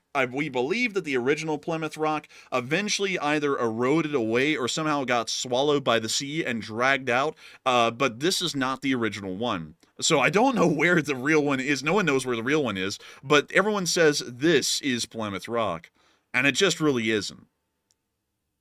Interesting. So that's allegedly Plymouth Rock. That's allegedly Plymouth Rock, in the town of Plymouth. But it was somewhere around here. Like, I want to make that a little clear. It was somewhere around this area, but this just isn't the rock. Like, it's not. It's some other rock that they, said, oh, look, it's the Plymouth Rock, and it's not. Also, another thing that's interesting is that they also have a Mayflower 2 over here. If you ever wanted to see what the Mayflower originally looked like. It looked like this. Oh, that's interesting. That's not too bad looking. It was cramped. Like, look at the width of this thing. Yeah, that's extremely tight right there. That is crammed. Yeah, that thing is cramped, way overcrowded. And so they rode over on that. I believe a couple of them died on board. But they finally made it to the Massachusetts Bay area, and then they set up the Plymouth Colony, or the Massachusetts Bay Colony, as it was called. But beyond that, that's something that they don't like. Let's see, another thing that is something that happened in American history, which I will say was not good, but when you actually hear the justification for it at the time, it's like it makes a little bit of sense, is this one a lot of people are gonna be like, what? And I'll explain. So do not have a knee-jerk reaction to this. I'll explain it, and maybe it'll make a little bit of sense. Is the internment of Japanese Americans, because this is one that actually is something that is very controversial, because everyone goes, well, Germany had concentration camps and then America made internment camps. It's almost the same thing. What is interesting about that, though, is that in public school, I was taught, didn't know this until I actually took a history course in college, that we did that for no reason. Generally because we were just a lot less friendly to the Japanese as a people than we were to the Germans. The reality of the situation is that during the Pearl Harbor attack on December 7th, there was actually a Japanese pilot that crash-landed somewhere near to a remote island near this one called Nihao. This would end up being called the Nihao incident, what would happen next. There was around 50 people or so that lived on the island during the time of December 7th, and when this Japanese pilot crash-landed his plane nearby, he was actually taken and arrested and held captive by the people on the island. What was interesting about that, though, is that the island was made up of 30% Japanese Americans. But what was also very interesting about that is that these Japanese Americans were second-generation Japanese Americans, every single one of them. None of them had ever lived in Japan or had any connections to the Empire of Japan beyond their historical family ancestry.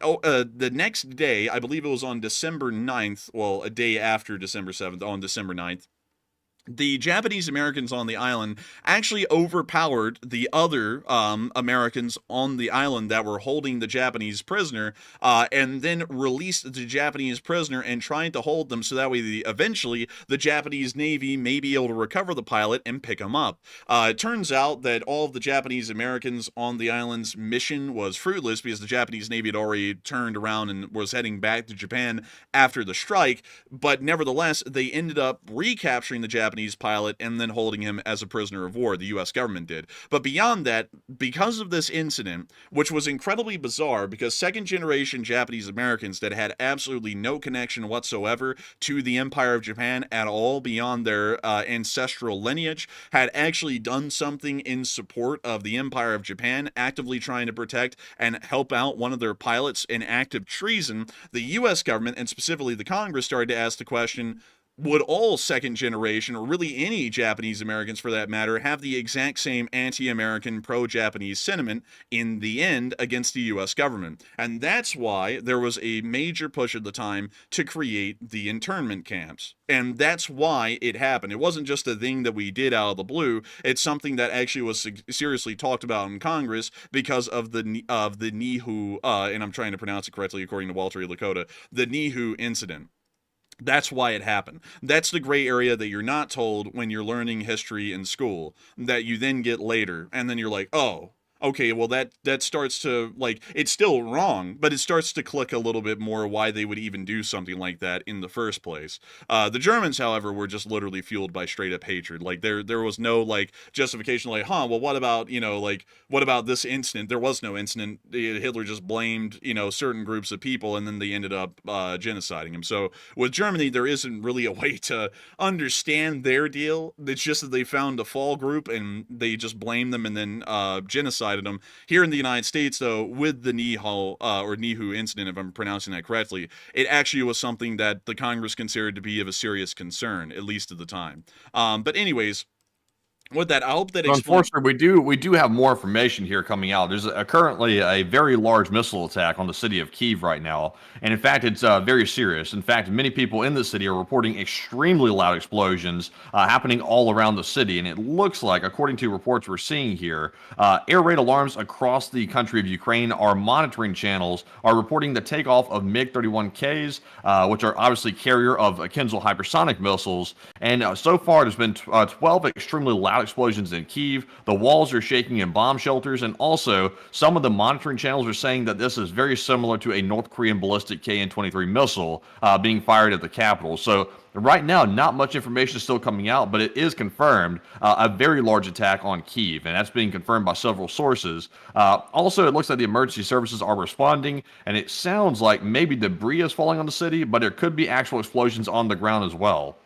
Interesting, and I thank you for sharing that, and hopefully we can try and keep some news on that in the meantime. But also, to wrap up that little rabbit hole I just had there, basically the whole entire thing I'm trying to say right there is just because you hear a story in school growing up about history does not mean it's as straightforward and black and white as that. Yes, that's the general overarching story, like the Confederacy was not a good group. Like, I think everyone can agree with that. I agree with that. Nazi Germany wasn't a great group, and the internment of Japanese Americans was not a great thing. That was a violation of basic rights of American citizens. But at the same time, at least with the more nuanced understandings of events that happened at the time, you can start to see, or maybe at least get an idea of why that would have been done during that moment in time. So that's what I'm largely trying to get at. So don't sit there and think I'm trying to make it sound like, oh no, the camps, the internment camps were a good thing. No, they were a terrible thing, but there was a actual, at least at the time, a justifiable reason, historically, at least for the people of those time, that made it seem like that was a good move. And that's something that they will just not tell you. But anyways, with that, we are on to the next one. All right, and our next one here goes to Bo Nielsen, who puts in a $20 donation. And thank you very much, Bo Nielsen, for that very generous support. He said, as per tradition, a Christmas donation to keep away the red menace. Ammo starves rust. And thank you so much for the support and helping this channel to keep on running. And thank you for helping us to keep up the stockpiles during the winter, because we always have to keep up the stockpiles during these winter months. And so with that, thank you so much once again for support. I hope that has addressed that incredibly well. And with that, we are on to the next one. And this one goes to Hokey Redneck, who puts in a 20. And thank you very much, Hokey, for the second support of the night. He said, you gave my nuke chance dang near zero a few weeks back. Anything changing on that? And I thank you for the support. I would still say it's close to, if not near zero. I think Putin's just going crazy, but I still think there will be a good bit that holds them back in the end, in my opinion. But I do thank you so much once again for the support and helping this channel to keep on running. And with that, we are on to the next one. All right. Excuse me. Our next one here Thank you. Our next one here goes to 3DRC, who puts in a $20 donation, and thank you, good sir, for the support. They said, thank you for everything y'all do, and do you think that World War III is going to pop off? I think that we're kind of close to it, but I don't think it's going to pop off 100%. It's kind of a bit of a 50-50 at this point, in my opinion, to be entirely honest. And so with that, I thank you once again for support and helping this channel to keep on running. And with that, we are on to the next one. All right, and our next super chat is going to go to, let me double check here. This one goes to Neil Visanan, who puts in a 20.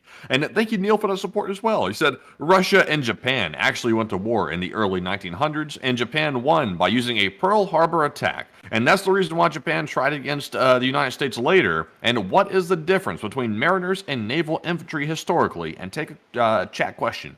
Thank you so much for the support and helping this channel to keep on running. The difference in between Marines and naval infantry is that Marines are a purpose-built detachment of seaborne infantry for the large part. They specialize in the infantry role, and at least historically, in the British sense, the Royal Marines were tasked with really being the ones to board enemy vessels and take them. That was really what their job was, and also off-sea, onshore expeditions as well.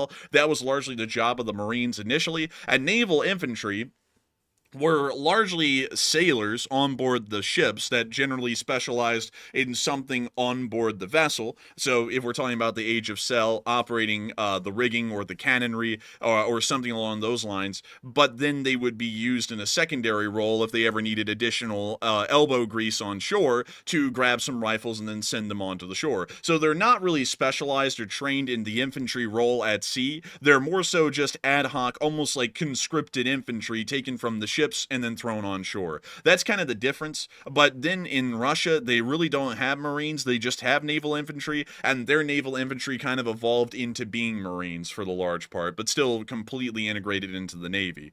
And so I hope that addresses that part well. And yes, the Russo-Japanese War of 1905 did happen, and the Japanese won that handily. It really made the Russians look like a joke even back then, because everyone thought, oh, the Russians will really beat the Japanese. I mean, the Japanese didn't even know what the outside world was until 1860, about 40 years ago at that point. And then the Japanese slaughtered the Russians at the Battle of Tsushima. So like that was a crazy battle as well, because I think that was one of the largest pre-dreadnought battles to ever happen in history. And let me go right here. The Battle of Tsushima. And here it is. Here's a painting of the Battle of Tsushima. And you can actually see the Japanese dreadnought here, well, the pre-dreadnought, flying the Zulu flag, which is a very famous naval signal flag, if I'm correct, Walter Lakota. But beyond that, here were the losses. The Japanese had 4 battleships. The Russians had 8. That's really the most important number, because this was really a slugging fest in between the Russian battleships and the Japanese ones. But in the end, the Japanese would only lose 3 torpedo boats, which wasn't a lot. They had 45 of them at the beginning of the battle. The Russians would lose 6 of their 8 battleships. 1 coastal battleship would also sink out of the 3 that they have. 14 other ships were also sunk. The remaining 2 battleships that survived were also captured. 2 coastal battleships were also captured as well out of the 3 that they had, meaning that at the end of the battle, the Russians had lost every single battleship and every single coastal battleship that they had. 1 of their destroyers was also captured, and 6 ships were disarmed. In all, the Russians literally were completely destroyed at the battle, while the Japanese took very minimal losses. It was insane. It was a massive upset. And what was interesting, that this was really the United States' first international foray outside of the Americas on leveraging our really standing in the world, because Theodore Roosevelt actually brokered the peace in between the Japanese and the Russians in this war. So that was actually a pretty cool one.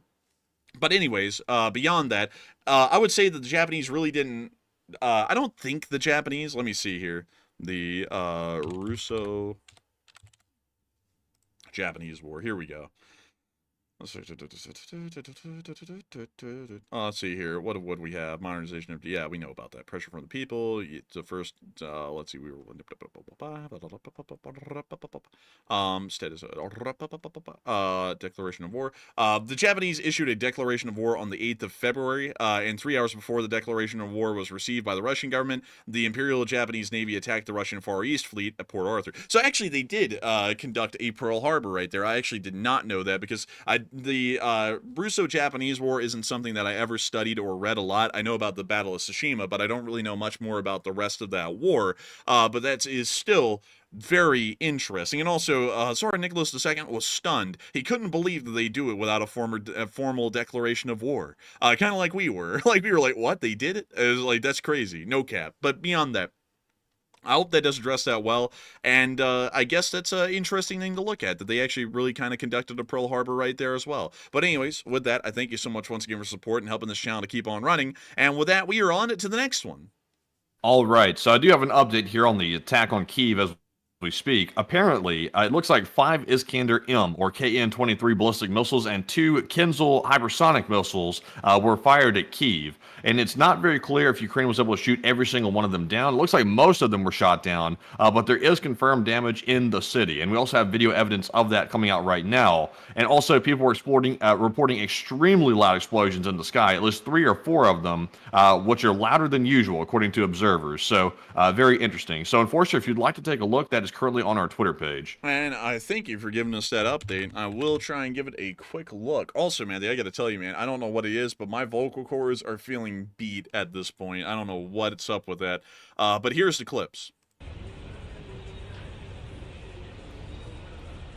So we're told that in this video right here, apparently that was debris from one of the ballistic missiles, maybe the Iskander-M or KN-23. Nobody's really sure which one it is, but it's a large ballistic missile of some sort, and apparently it was shot down, and that is debris that fell on the ground and hit a car and caught it on fire.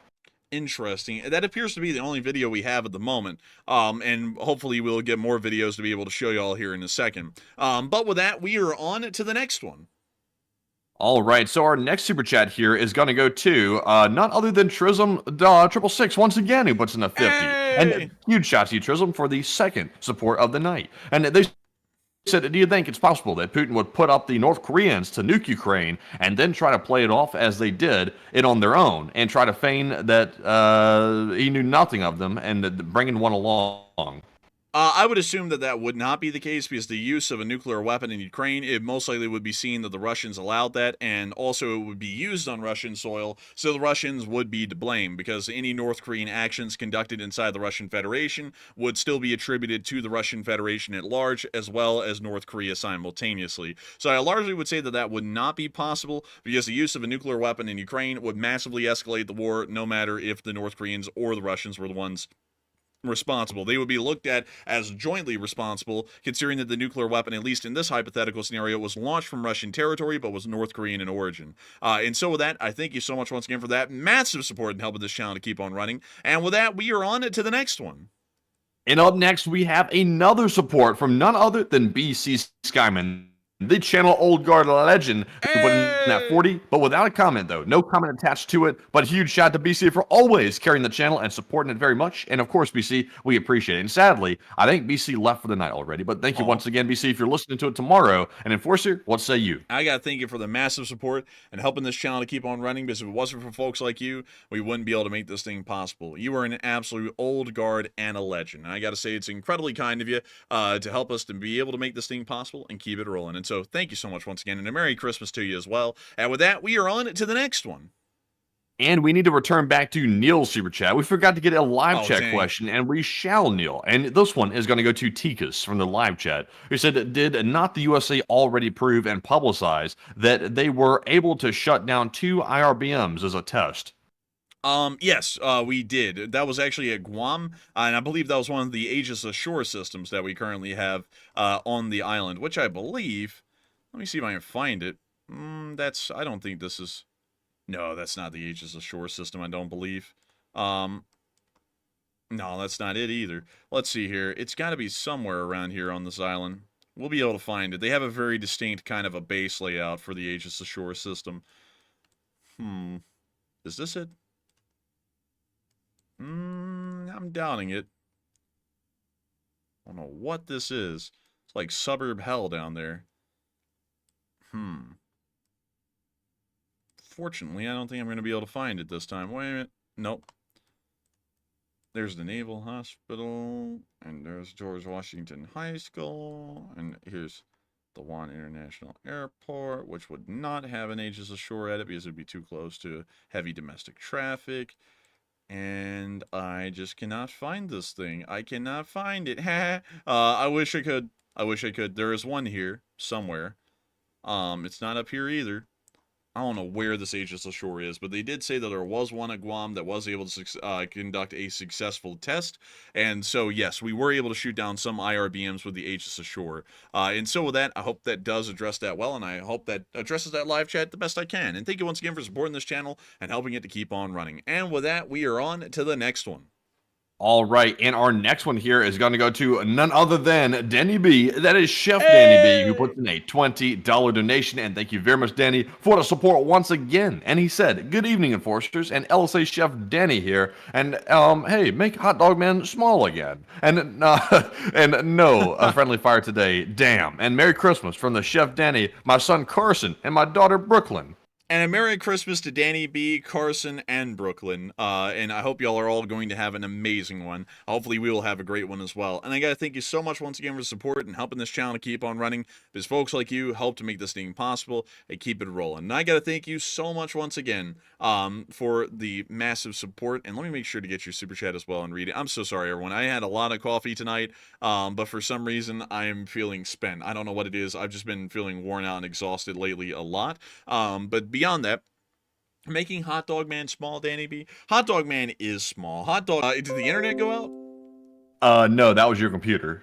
Oh, buddy, the golden throne is dying. But beyond that, I gotta say, thank you so much for the support, Danny B. And Hot Dog Man getting smaller? He is getting smaller. His subscribership is plateaued. He's not really getting anywhere. He's only getting about 4,000 views a stream these days, which I think is deserving of the Hot Dog Man. And it sounds as though his funds are also shriveling up as well. And that will be making sure that his time is nigh on YouTube. But still, I got to thank you so much once again for supporting this channel and helping it to keep on running. Because if it wasn't for folks like you, we would not be able to make this thing possible and be here right now. And so with that, thank you so much once again, and we are on to the next one. And this one goes to Glock Who's There, LSA, who puts in a $20 donation. And huge shout out to Glock for that support once again. And they said, "Merry Christmas, brothers, and for the Corgi Fund, and LSA always." And thank you so much for the support, Glock Who's There, and Merry Christmas to you, and long live the LSA, and the LSA will never die. And with that, we are on to the next one. And our next one here goes to James Bogard, who puts in a 10. And thank you very much, James, as well, for supporting the channel. I don't see a comment on this one, though, so sadly, nothing to address either. But thank you very much, James, once again, and we appreciate it. And our next one here goes to none other than Uncovered Cube, who also puts in a 10, and says, "Merry Christmas, LSA, and Merry Christmas, Enforcer and Enforcer Matt, and Merry Christmas to Uncovered Cube. I hope you have a good one." And Merry Christmas to Uncovered Cube as well. I hope you're having a great Christmas. Thank you so much for wishing us for having a great Christmas. Hopefully we'll have an absolutely incredible Christmas. One of fun and merriment and enjoyment. And I got to thank you so much once again for the support and helping this channel to keep on running. Because if it wasn't for folks like you, we would not be able to make this thing possible. And so with that, thank you so much once again. And we are on to the next one. And this one goes to Fred Mathewson, who puts in a 10. And thank you very much, Fred. He said, train derailment and now explosions at naval base in the same area. And do you think they are linked? I don't think they are linked because it seemed as though the train derailment was a dispatcher error that led to a head-on collision, and it appears that the explosions at the base may be something completely different. Maybe a signal block was sabotaged, and that's what led to the train collision, maybe. So maybe they are linked, but I think that we're more so attributing the derailment to dispatcher error, which means that they would largely be separated. But with that, I hope that does address that the best I can, and I thank you once again for support and helping this channel to keep on running. And with that, we are on to the next one. All right, and our next one here goes to Khan, who puts in a 10. And thank you very much, Khan. Khan says, Putin will also blame North Korea for losing in Kursk. Probably. The Russians can never be at fault. It's everyone but Russia. Always and forever. And so with that, thank you so much for the support. Very astute observation, Khan, in my opinion. And thank you once again for supporting this channel and helping it to keep on running. And with that, we are on to the next one.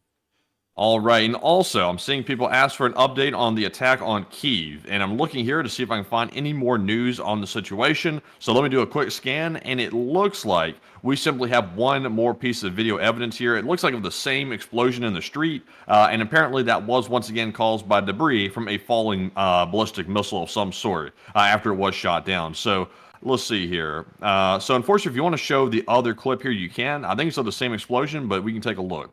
All right, and so let's take a look at it. It looks to be the same one, but from a higher angle and a high rise. But there it is.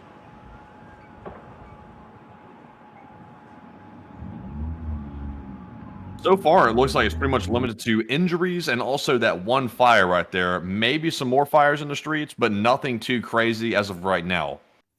Interesting, and hopefully it stays that way and we don't hear of any major casualties. But with that, thank you once again for sharing that news with us, Matthew, and we are on to the next one. And our next one here goes to Agent XYZ once again, who puts in a 10 and throws in their second ever support on the channel. And thank you very much, Agent XYZ. They said, the Posse Comitatus Act bars federal troops from participating in civilian law enforcement. This will be changed to allow military drones to fight domestic bad operations by some bad folks. Thank you for the support. But the federal government has used federal forces in America's skies to deal with emergency situations in the past. For example, 9/11.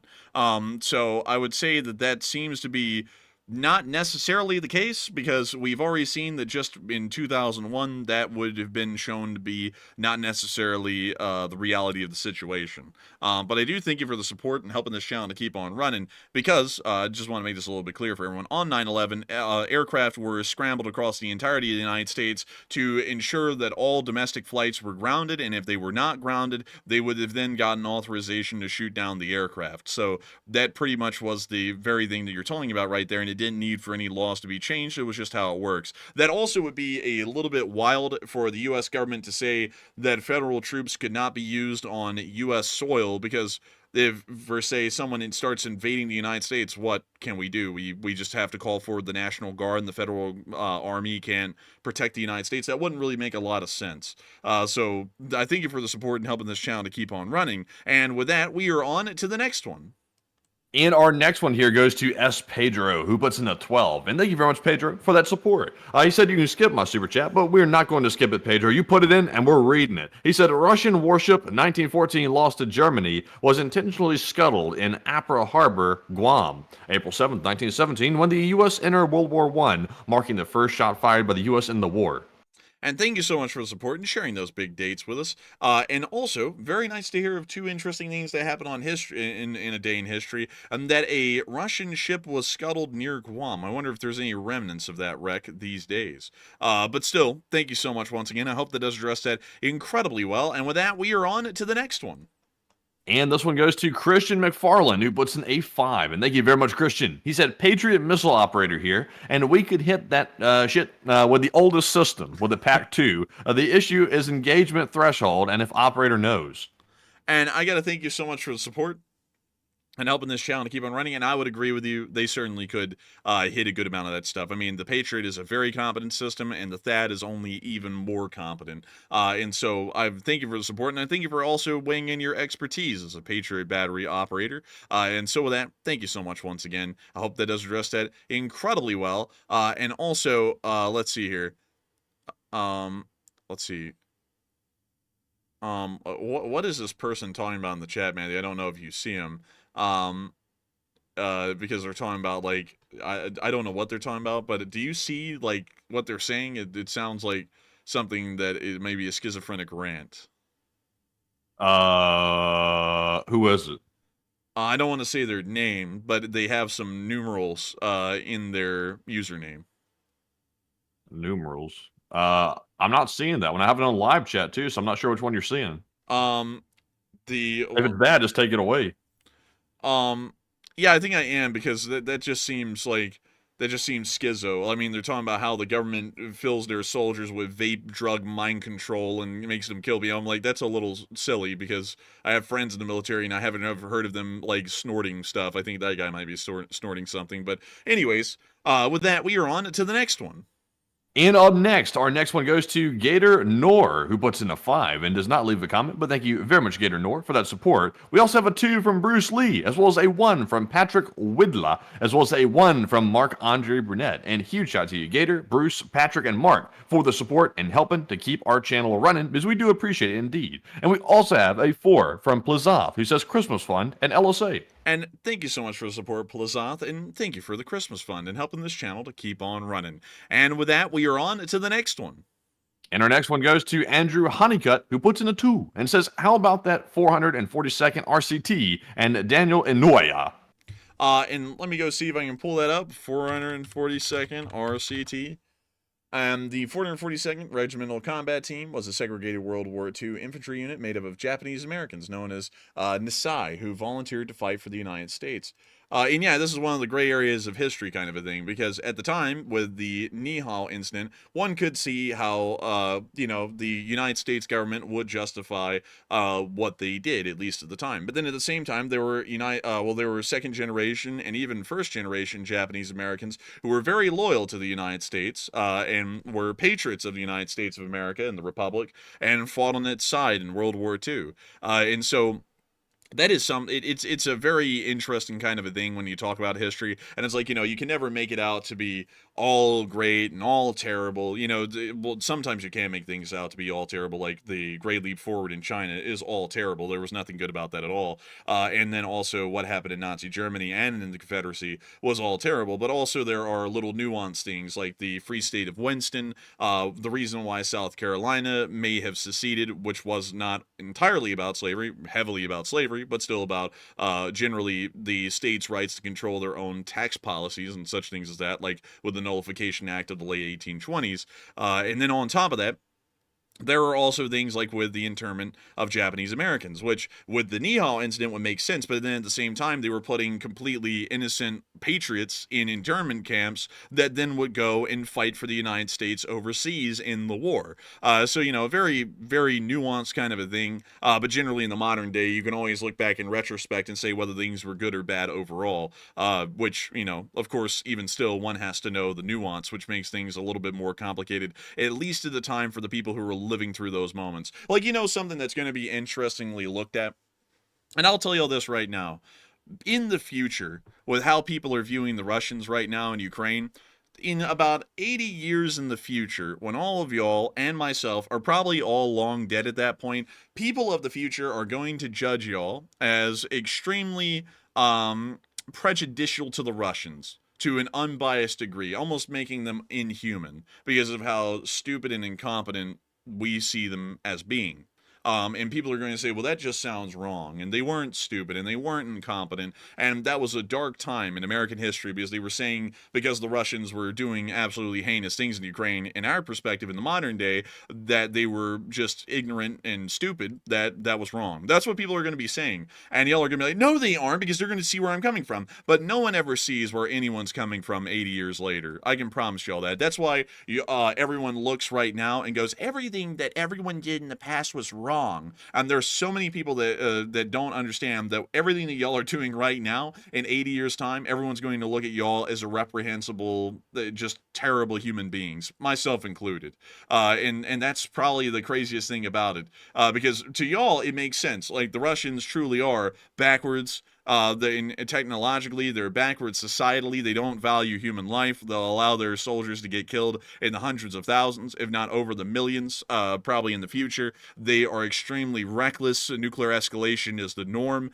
Even still, they continue to make no advances in Ukraine. Their strategic objectives are horrific. And yet still, with all of these justifications that we have living in the present day, the eyes of history are very judgmental, and no one will understand those perspectives. Very few will. People like me in the future will, because they will have gone through college to get a history degree. They will have gotten a bachelor's in history, and then someone in the future will be going, well, there's a little bit of nuance here. It made sense for them to say that at the time because of these reasons. But to us in the future, it looks like they were kind of a little bit, rude. Not rude, another thing. And also someone said, are we being roasted right now? No, I'm just telling you all what history does. This is what history will do to us. Like, it's not just y'all, it's me included. But that's something that, a lot of people just don't know or don't really get about history, because everyone always thinks that they're just 100% right and justified. And in the future of history, they will not look at it that way. Everyone never looks at it that way. Like for example, let me think of another thing. What is something else that the United States did in the past that would not be looked at as justified? Well, a lot of them we can't even touch on. But people at the time saw it as being justified and 100% right, and the people of the future, the people of the present, really right now, look at it as being completely wrong and backwards ass, which really it is. But still, that's how people will look at us 80 years in the future, because society will have moved even further on. But anyways, with that, we are on to the next one. All right, and our last super chat here goes to Bruce Lee, who puts in a 2. And a huge shout out to you, Bruce, for supporting the channel once again for the second time tonight, and we appreciate it. But with that, folks, we are now moving on to our live chat questions. We're fresh out of super chats, and thank you all once again for supporting the channel. And also, if you haven't already, smash that like button, because we're now moving on to our live chat questions. And up first, we have our Morse code decoders of the stream. And tonight, it was Cliff Simonson, Mark Hodges, Earl Bernew, Kevin J, Paul Schultz, David Millsaps, Aurelio Fluffiness, and Arabelle Garbo. They said the Morse code for today reads, Putin is going insane trying to cope with Russian failure, and insanity descends upon him. And LLT, LSA. And that's the sound of money, and y'all hit it dead on the nail. That is the Morse code message of the night. I got to congratulate y'all for getting that correct at this point, because y'all have continued to get that correct for 1,030 days. And it's pretty amazing right there. Pretty incredible. And before we move on, I do want to make sure to continue the history discussion, because it is interesting. And considering that I feel hot and muggy back here, I don't know if it's because the air conditioner's up and the computer back here is putting out hot heat like a heater and it's really heating up this room. I don't really know. But this is one of the things that is keeping me going right now. Someone said, wrong about what I'm saying. There's enough evidence to prove the ineptitude of the Russians going all the way back to the cons. That's what you say, but you know something? You know, I'm going to tell you something here. You know how the United States portrayed Japanese people during World War II? You know, like it was very caricaturized, and honestly, it was literally racist. You remember that? To the people who did that at the time, 100% justified. The Japanese were letting their people get killed in droves. They would conduct suicidal bonsai charges into Americans. They would not take prisoners. They would kill American soldiers that they captured almost 9 out of 10 times. The Japanese looked like savages to the Americans of World War II, 100%. And the propaganda that they made would just really take what they envisioned the Japanese mindset to be and try and put it into an illustrated form. And nowadays we look at that as being highly racist, because it was. But for them at the time, they were like, this is what we're fighting against. So while you sit there and say I am wrong, how a lot of people look at the Russians right now will be looked at the same way as the United States view of the Japanese in World War II. It will be the exact same thing. You don't believe me now, and you won't even be alive to see if I'm wrong or right, but that's how history works every single time. It's justified to us in the moment. 80 years or 100 years in the future, when those generations are so far detached from what happened, they don't even understand what's really going on, and they're just reading it in a book, people will say that everything we were saying about the Russians was entirely wrong and unjustified. That's what they will say. And it's not like, that's not even anything really open for debate. That's just what happens. Like, everyone looks at people as stupid from the past. Y'all will be looked at, and I will be looked at, as stupid people. Like, you know, like people go, can you believe that people that had lead paint on their cars in the 1940s? What idiots. Like, there's a load of toxic stuff we live with right now, like, that people don't know about, and they will find out in the future that it's toxic, and then people 70 years down the road will be going, can you believe those idiots were allowing, were wearing Apple AirPods, considering that they did something to you this way or that way? Or can you believe that they vaped, considering that it caused wet lung? Stupid idiots, am I right? That's what people do. That's what people legitimately do. And it will never change. It will never change. But anyways, also, Mystices have plastics. That's 100% one entirely. Like, people will be like, can you believe those idiots using all that plastic? Because microplastics are already an issue. We're already starting to see that that is a bit of an issue. And there will be massive health consequences from it, just like there was with asbestos and lead. And people of the future will be going, look at those idiots. They didn't understand plastic was, toxic, and it was not a great thing to be around all the time. That's what they will say. And it's a crazy thing to think about when you think about it like that. But I hope that addresses that fairly well, because while you think I'm wrong, I promise you on this one, usually I have room for disagreement. I promise you for this one, I'm right.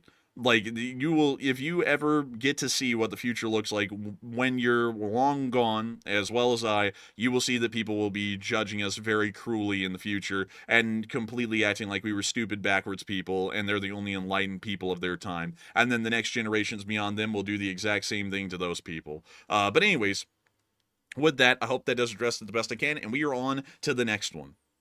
All right, and we have one more super chat to get to before we get to the live chat questions, and this one goes to Melinda Grifford Vaughn, who put in a $20 donation, and thank you very much, Melinda, for the support. That is Melinda's 10th ever super chat on a live stream, and we appreciate that very much. And Melinda said, thanks for always staying on top of the news. Awesome job, and please take a live chat question. And thank you so much for the support, Melinda Grifford Vaughn, and throwing in your 10th super chat ever. And thank you so much for enjoying us, staying on top of the news, and enjoying the job we do.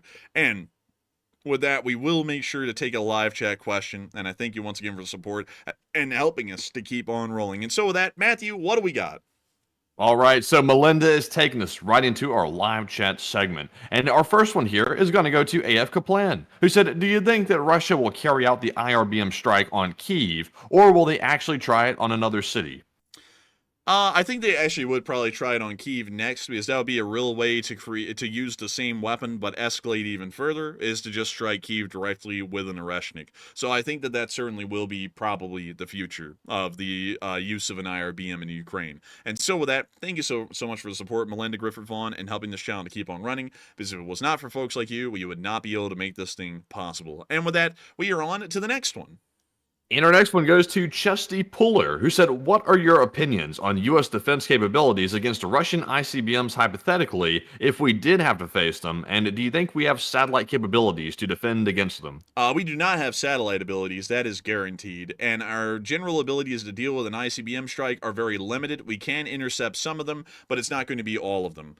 That's why we generally do not want to conduct a nuclear war, because even with the interception rates that we have currently, the nuclear weapons that would make it through would be devastating, and that would be really the major issue there. And so with that, I hope that does address that the best we can. And with that, we are on to the next one. And up next, we have two more super chats. Big shout out to GSMC, who put in an £8 donation, very heavy donation, and said, Viva Ukraine. I say, Hiram Slava. And Enforcer, what say you? And Ram Slava. And thank you so much for the support, GSMC, and helping this channel to keep on running, because folks like you help to make this thing possible. And so with that, we are on to the next one. And we've also got a 5 from Andrew Honeycutt, who said, history is who we are, who we were, and what we may become. Daniel Inouye took out Machine Gun Nest while missing an arm. Dang, that's pretty wild. And I hate to say this, I actually do not know the story of Daniel Inouye. I really don't know a lot of the stories of the American heroes of World War II, if you want to call them that.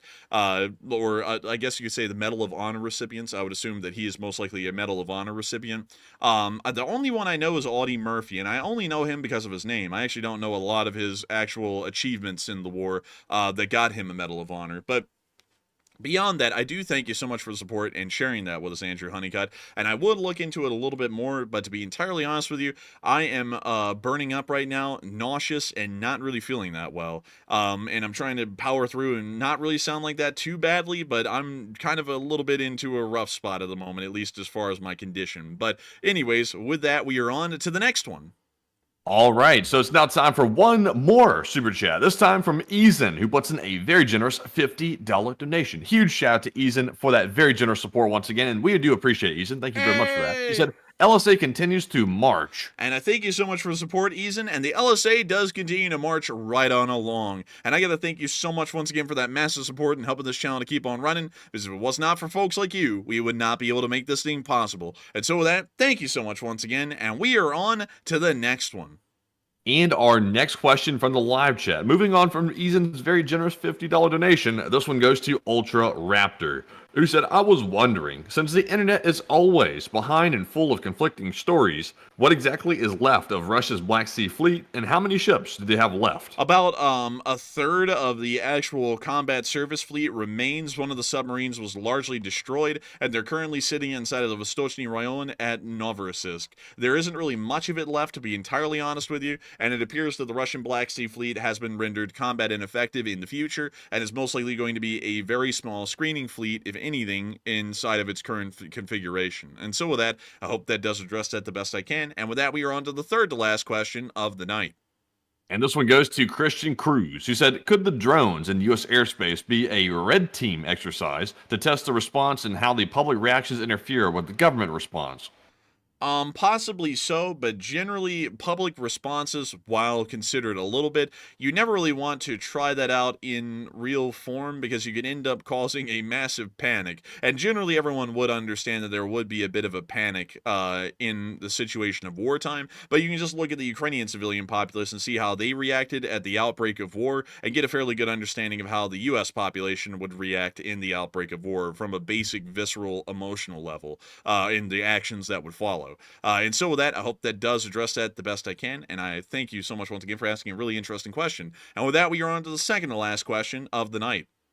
And this one goes to Knox Date, who said, with Putin getting very unhinged, how close is he to really try to involve in the entire Western world into a war against Russia, or will be just keep talking? And LSA. I think he'll most likely keep talking because while he's getting unhinged with the amount of cope he's doing, I think he still realizes that if he gets too heavy in the cope, he's going to really lose if he gets the West involved. Either way it would turn out, either Russia is defeated conventionally, there is a status quo antebellum that still leaves Russia pretty much neutered as far as their military abilities, or it's a nuclear holocaust and everyone in the Northern Hemisphere, most everyone in the Northern Hemisphere is dead within a year. So either way, I think the Russians are going to just keep running their mouths because they know that if they try and really escalate any further, it really just ends up with them losing pretty much on every single route. And so with that, I hope that does address that the best I can. And with that, we are on to the final question of the night. And so who was the lucky last person who threw in the lucky last question of the night? And that viewer is Eric Horner, LSA, who said, realistically, without anyone's help, how much longer do you think Russia can keep going with their supply short and economy crashing?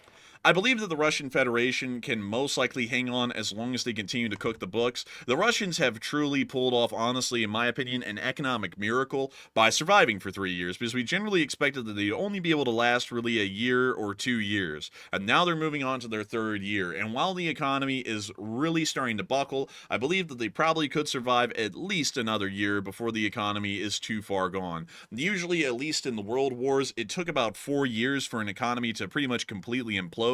Like Germany's. The war began in 1939, and by 1944, the German economy had literally collapsed, and they were really just fighting as a shell until their final defeat. So for the large part, I would say that they maybe can hold on for another year until a complete economic collapse happens, and then the war is pretty much over at that point. And so with that, I hope that does address that the best I can, and with that, we have reached the end of the night stream. I've got to thank each and every one of y'all so much once again for watching, and I hope y'all have enjoyed. And I've also got to thank y'all for the massive amount of support tonight, and all the Merry Christmas wishes, and I hope that y'all all have a very Merry Christmas as well. But we will see you all tomorrow at 10 p.m. Eastern Time to cover the next 24 hours of the news of the war in Ukraine. And so with that, good night, good luck, take care, stay safe, Slava Ukraini, and long live the Lee Spring Army. The Lee Spring Army will never die. And also, a huge shout out to Trism 666, who threw in another massive 50 and said thank you, good night, and happy holidays, LSA. And I agree. Thank you, good night, and happy holidays to the entirety of the LSA. Good night,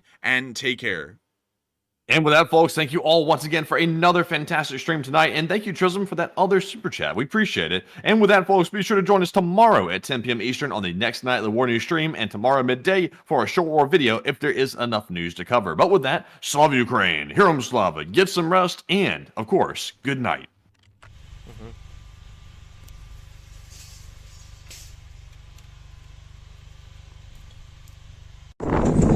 Yes.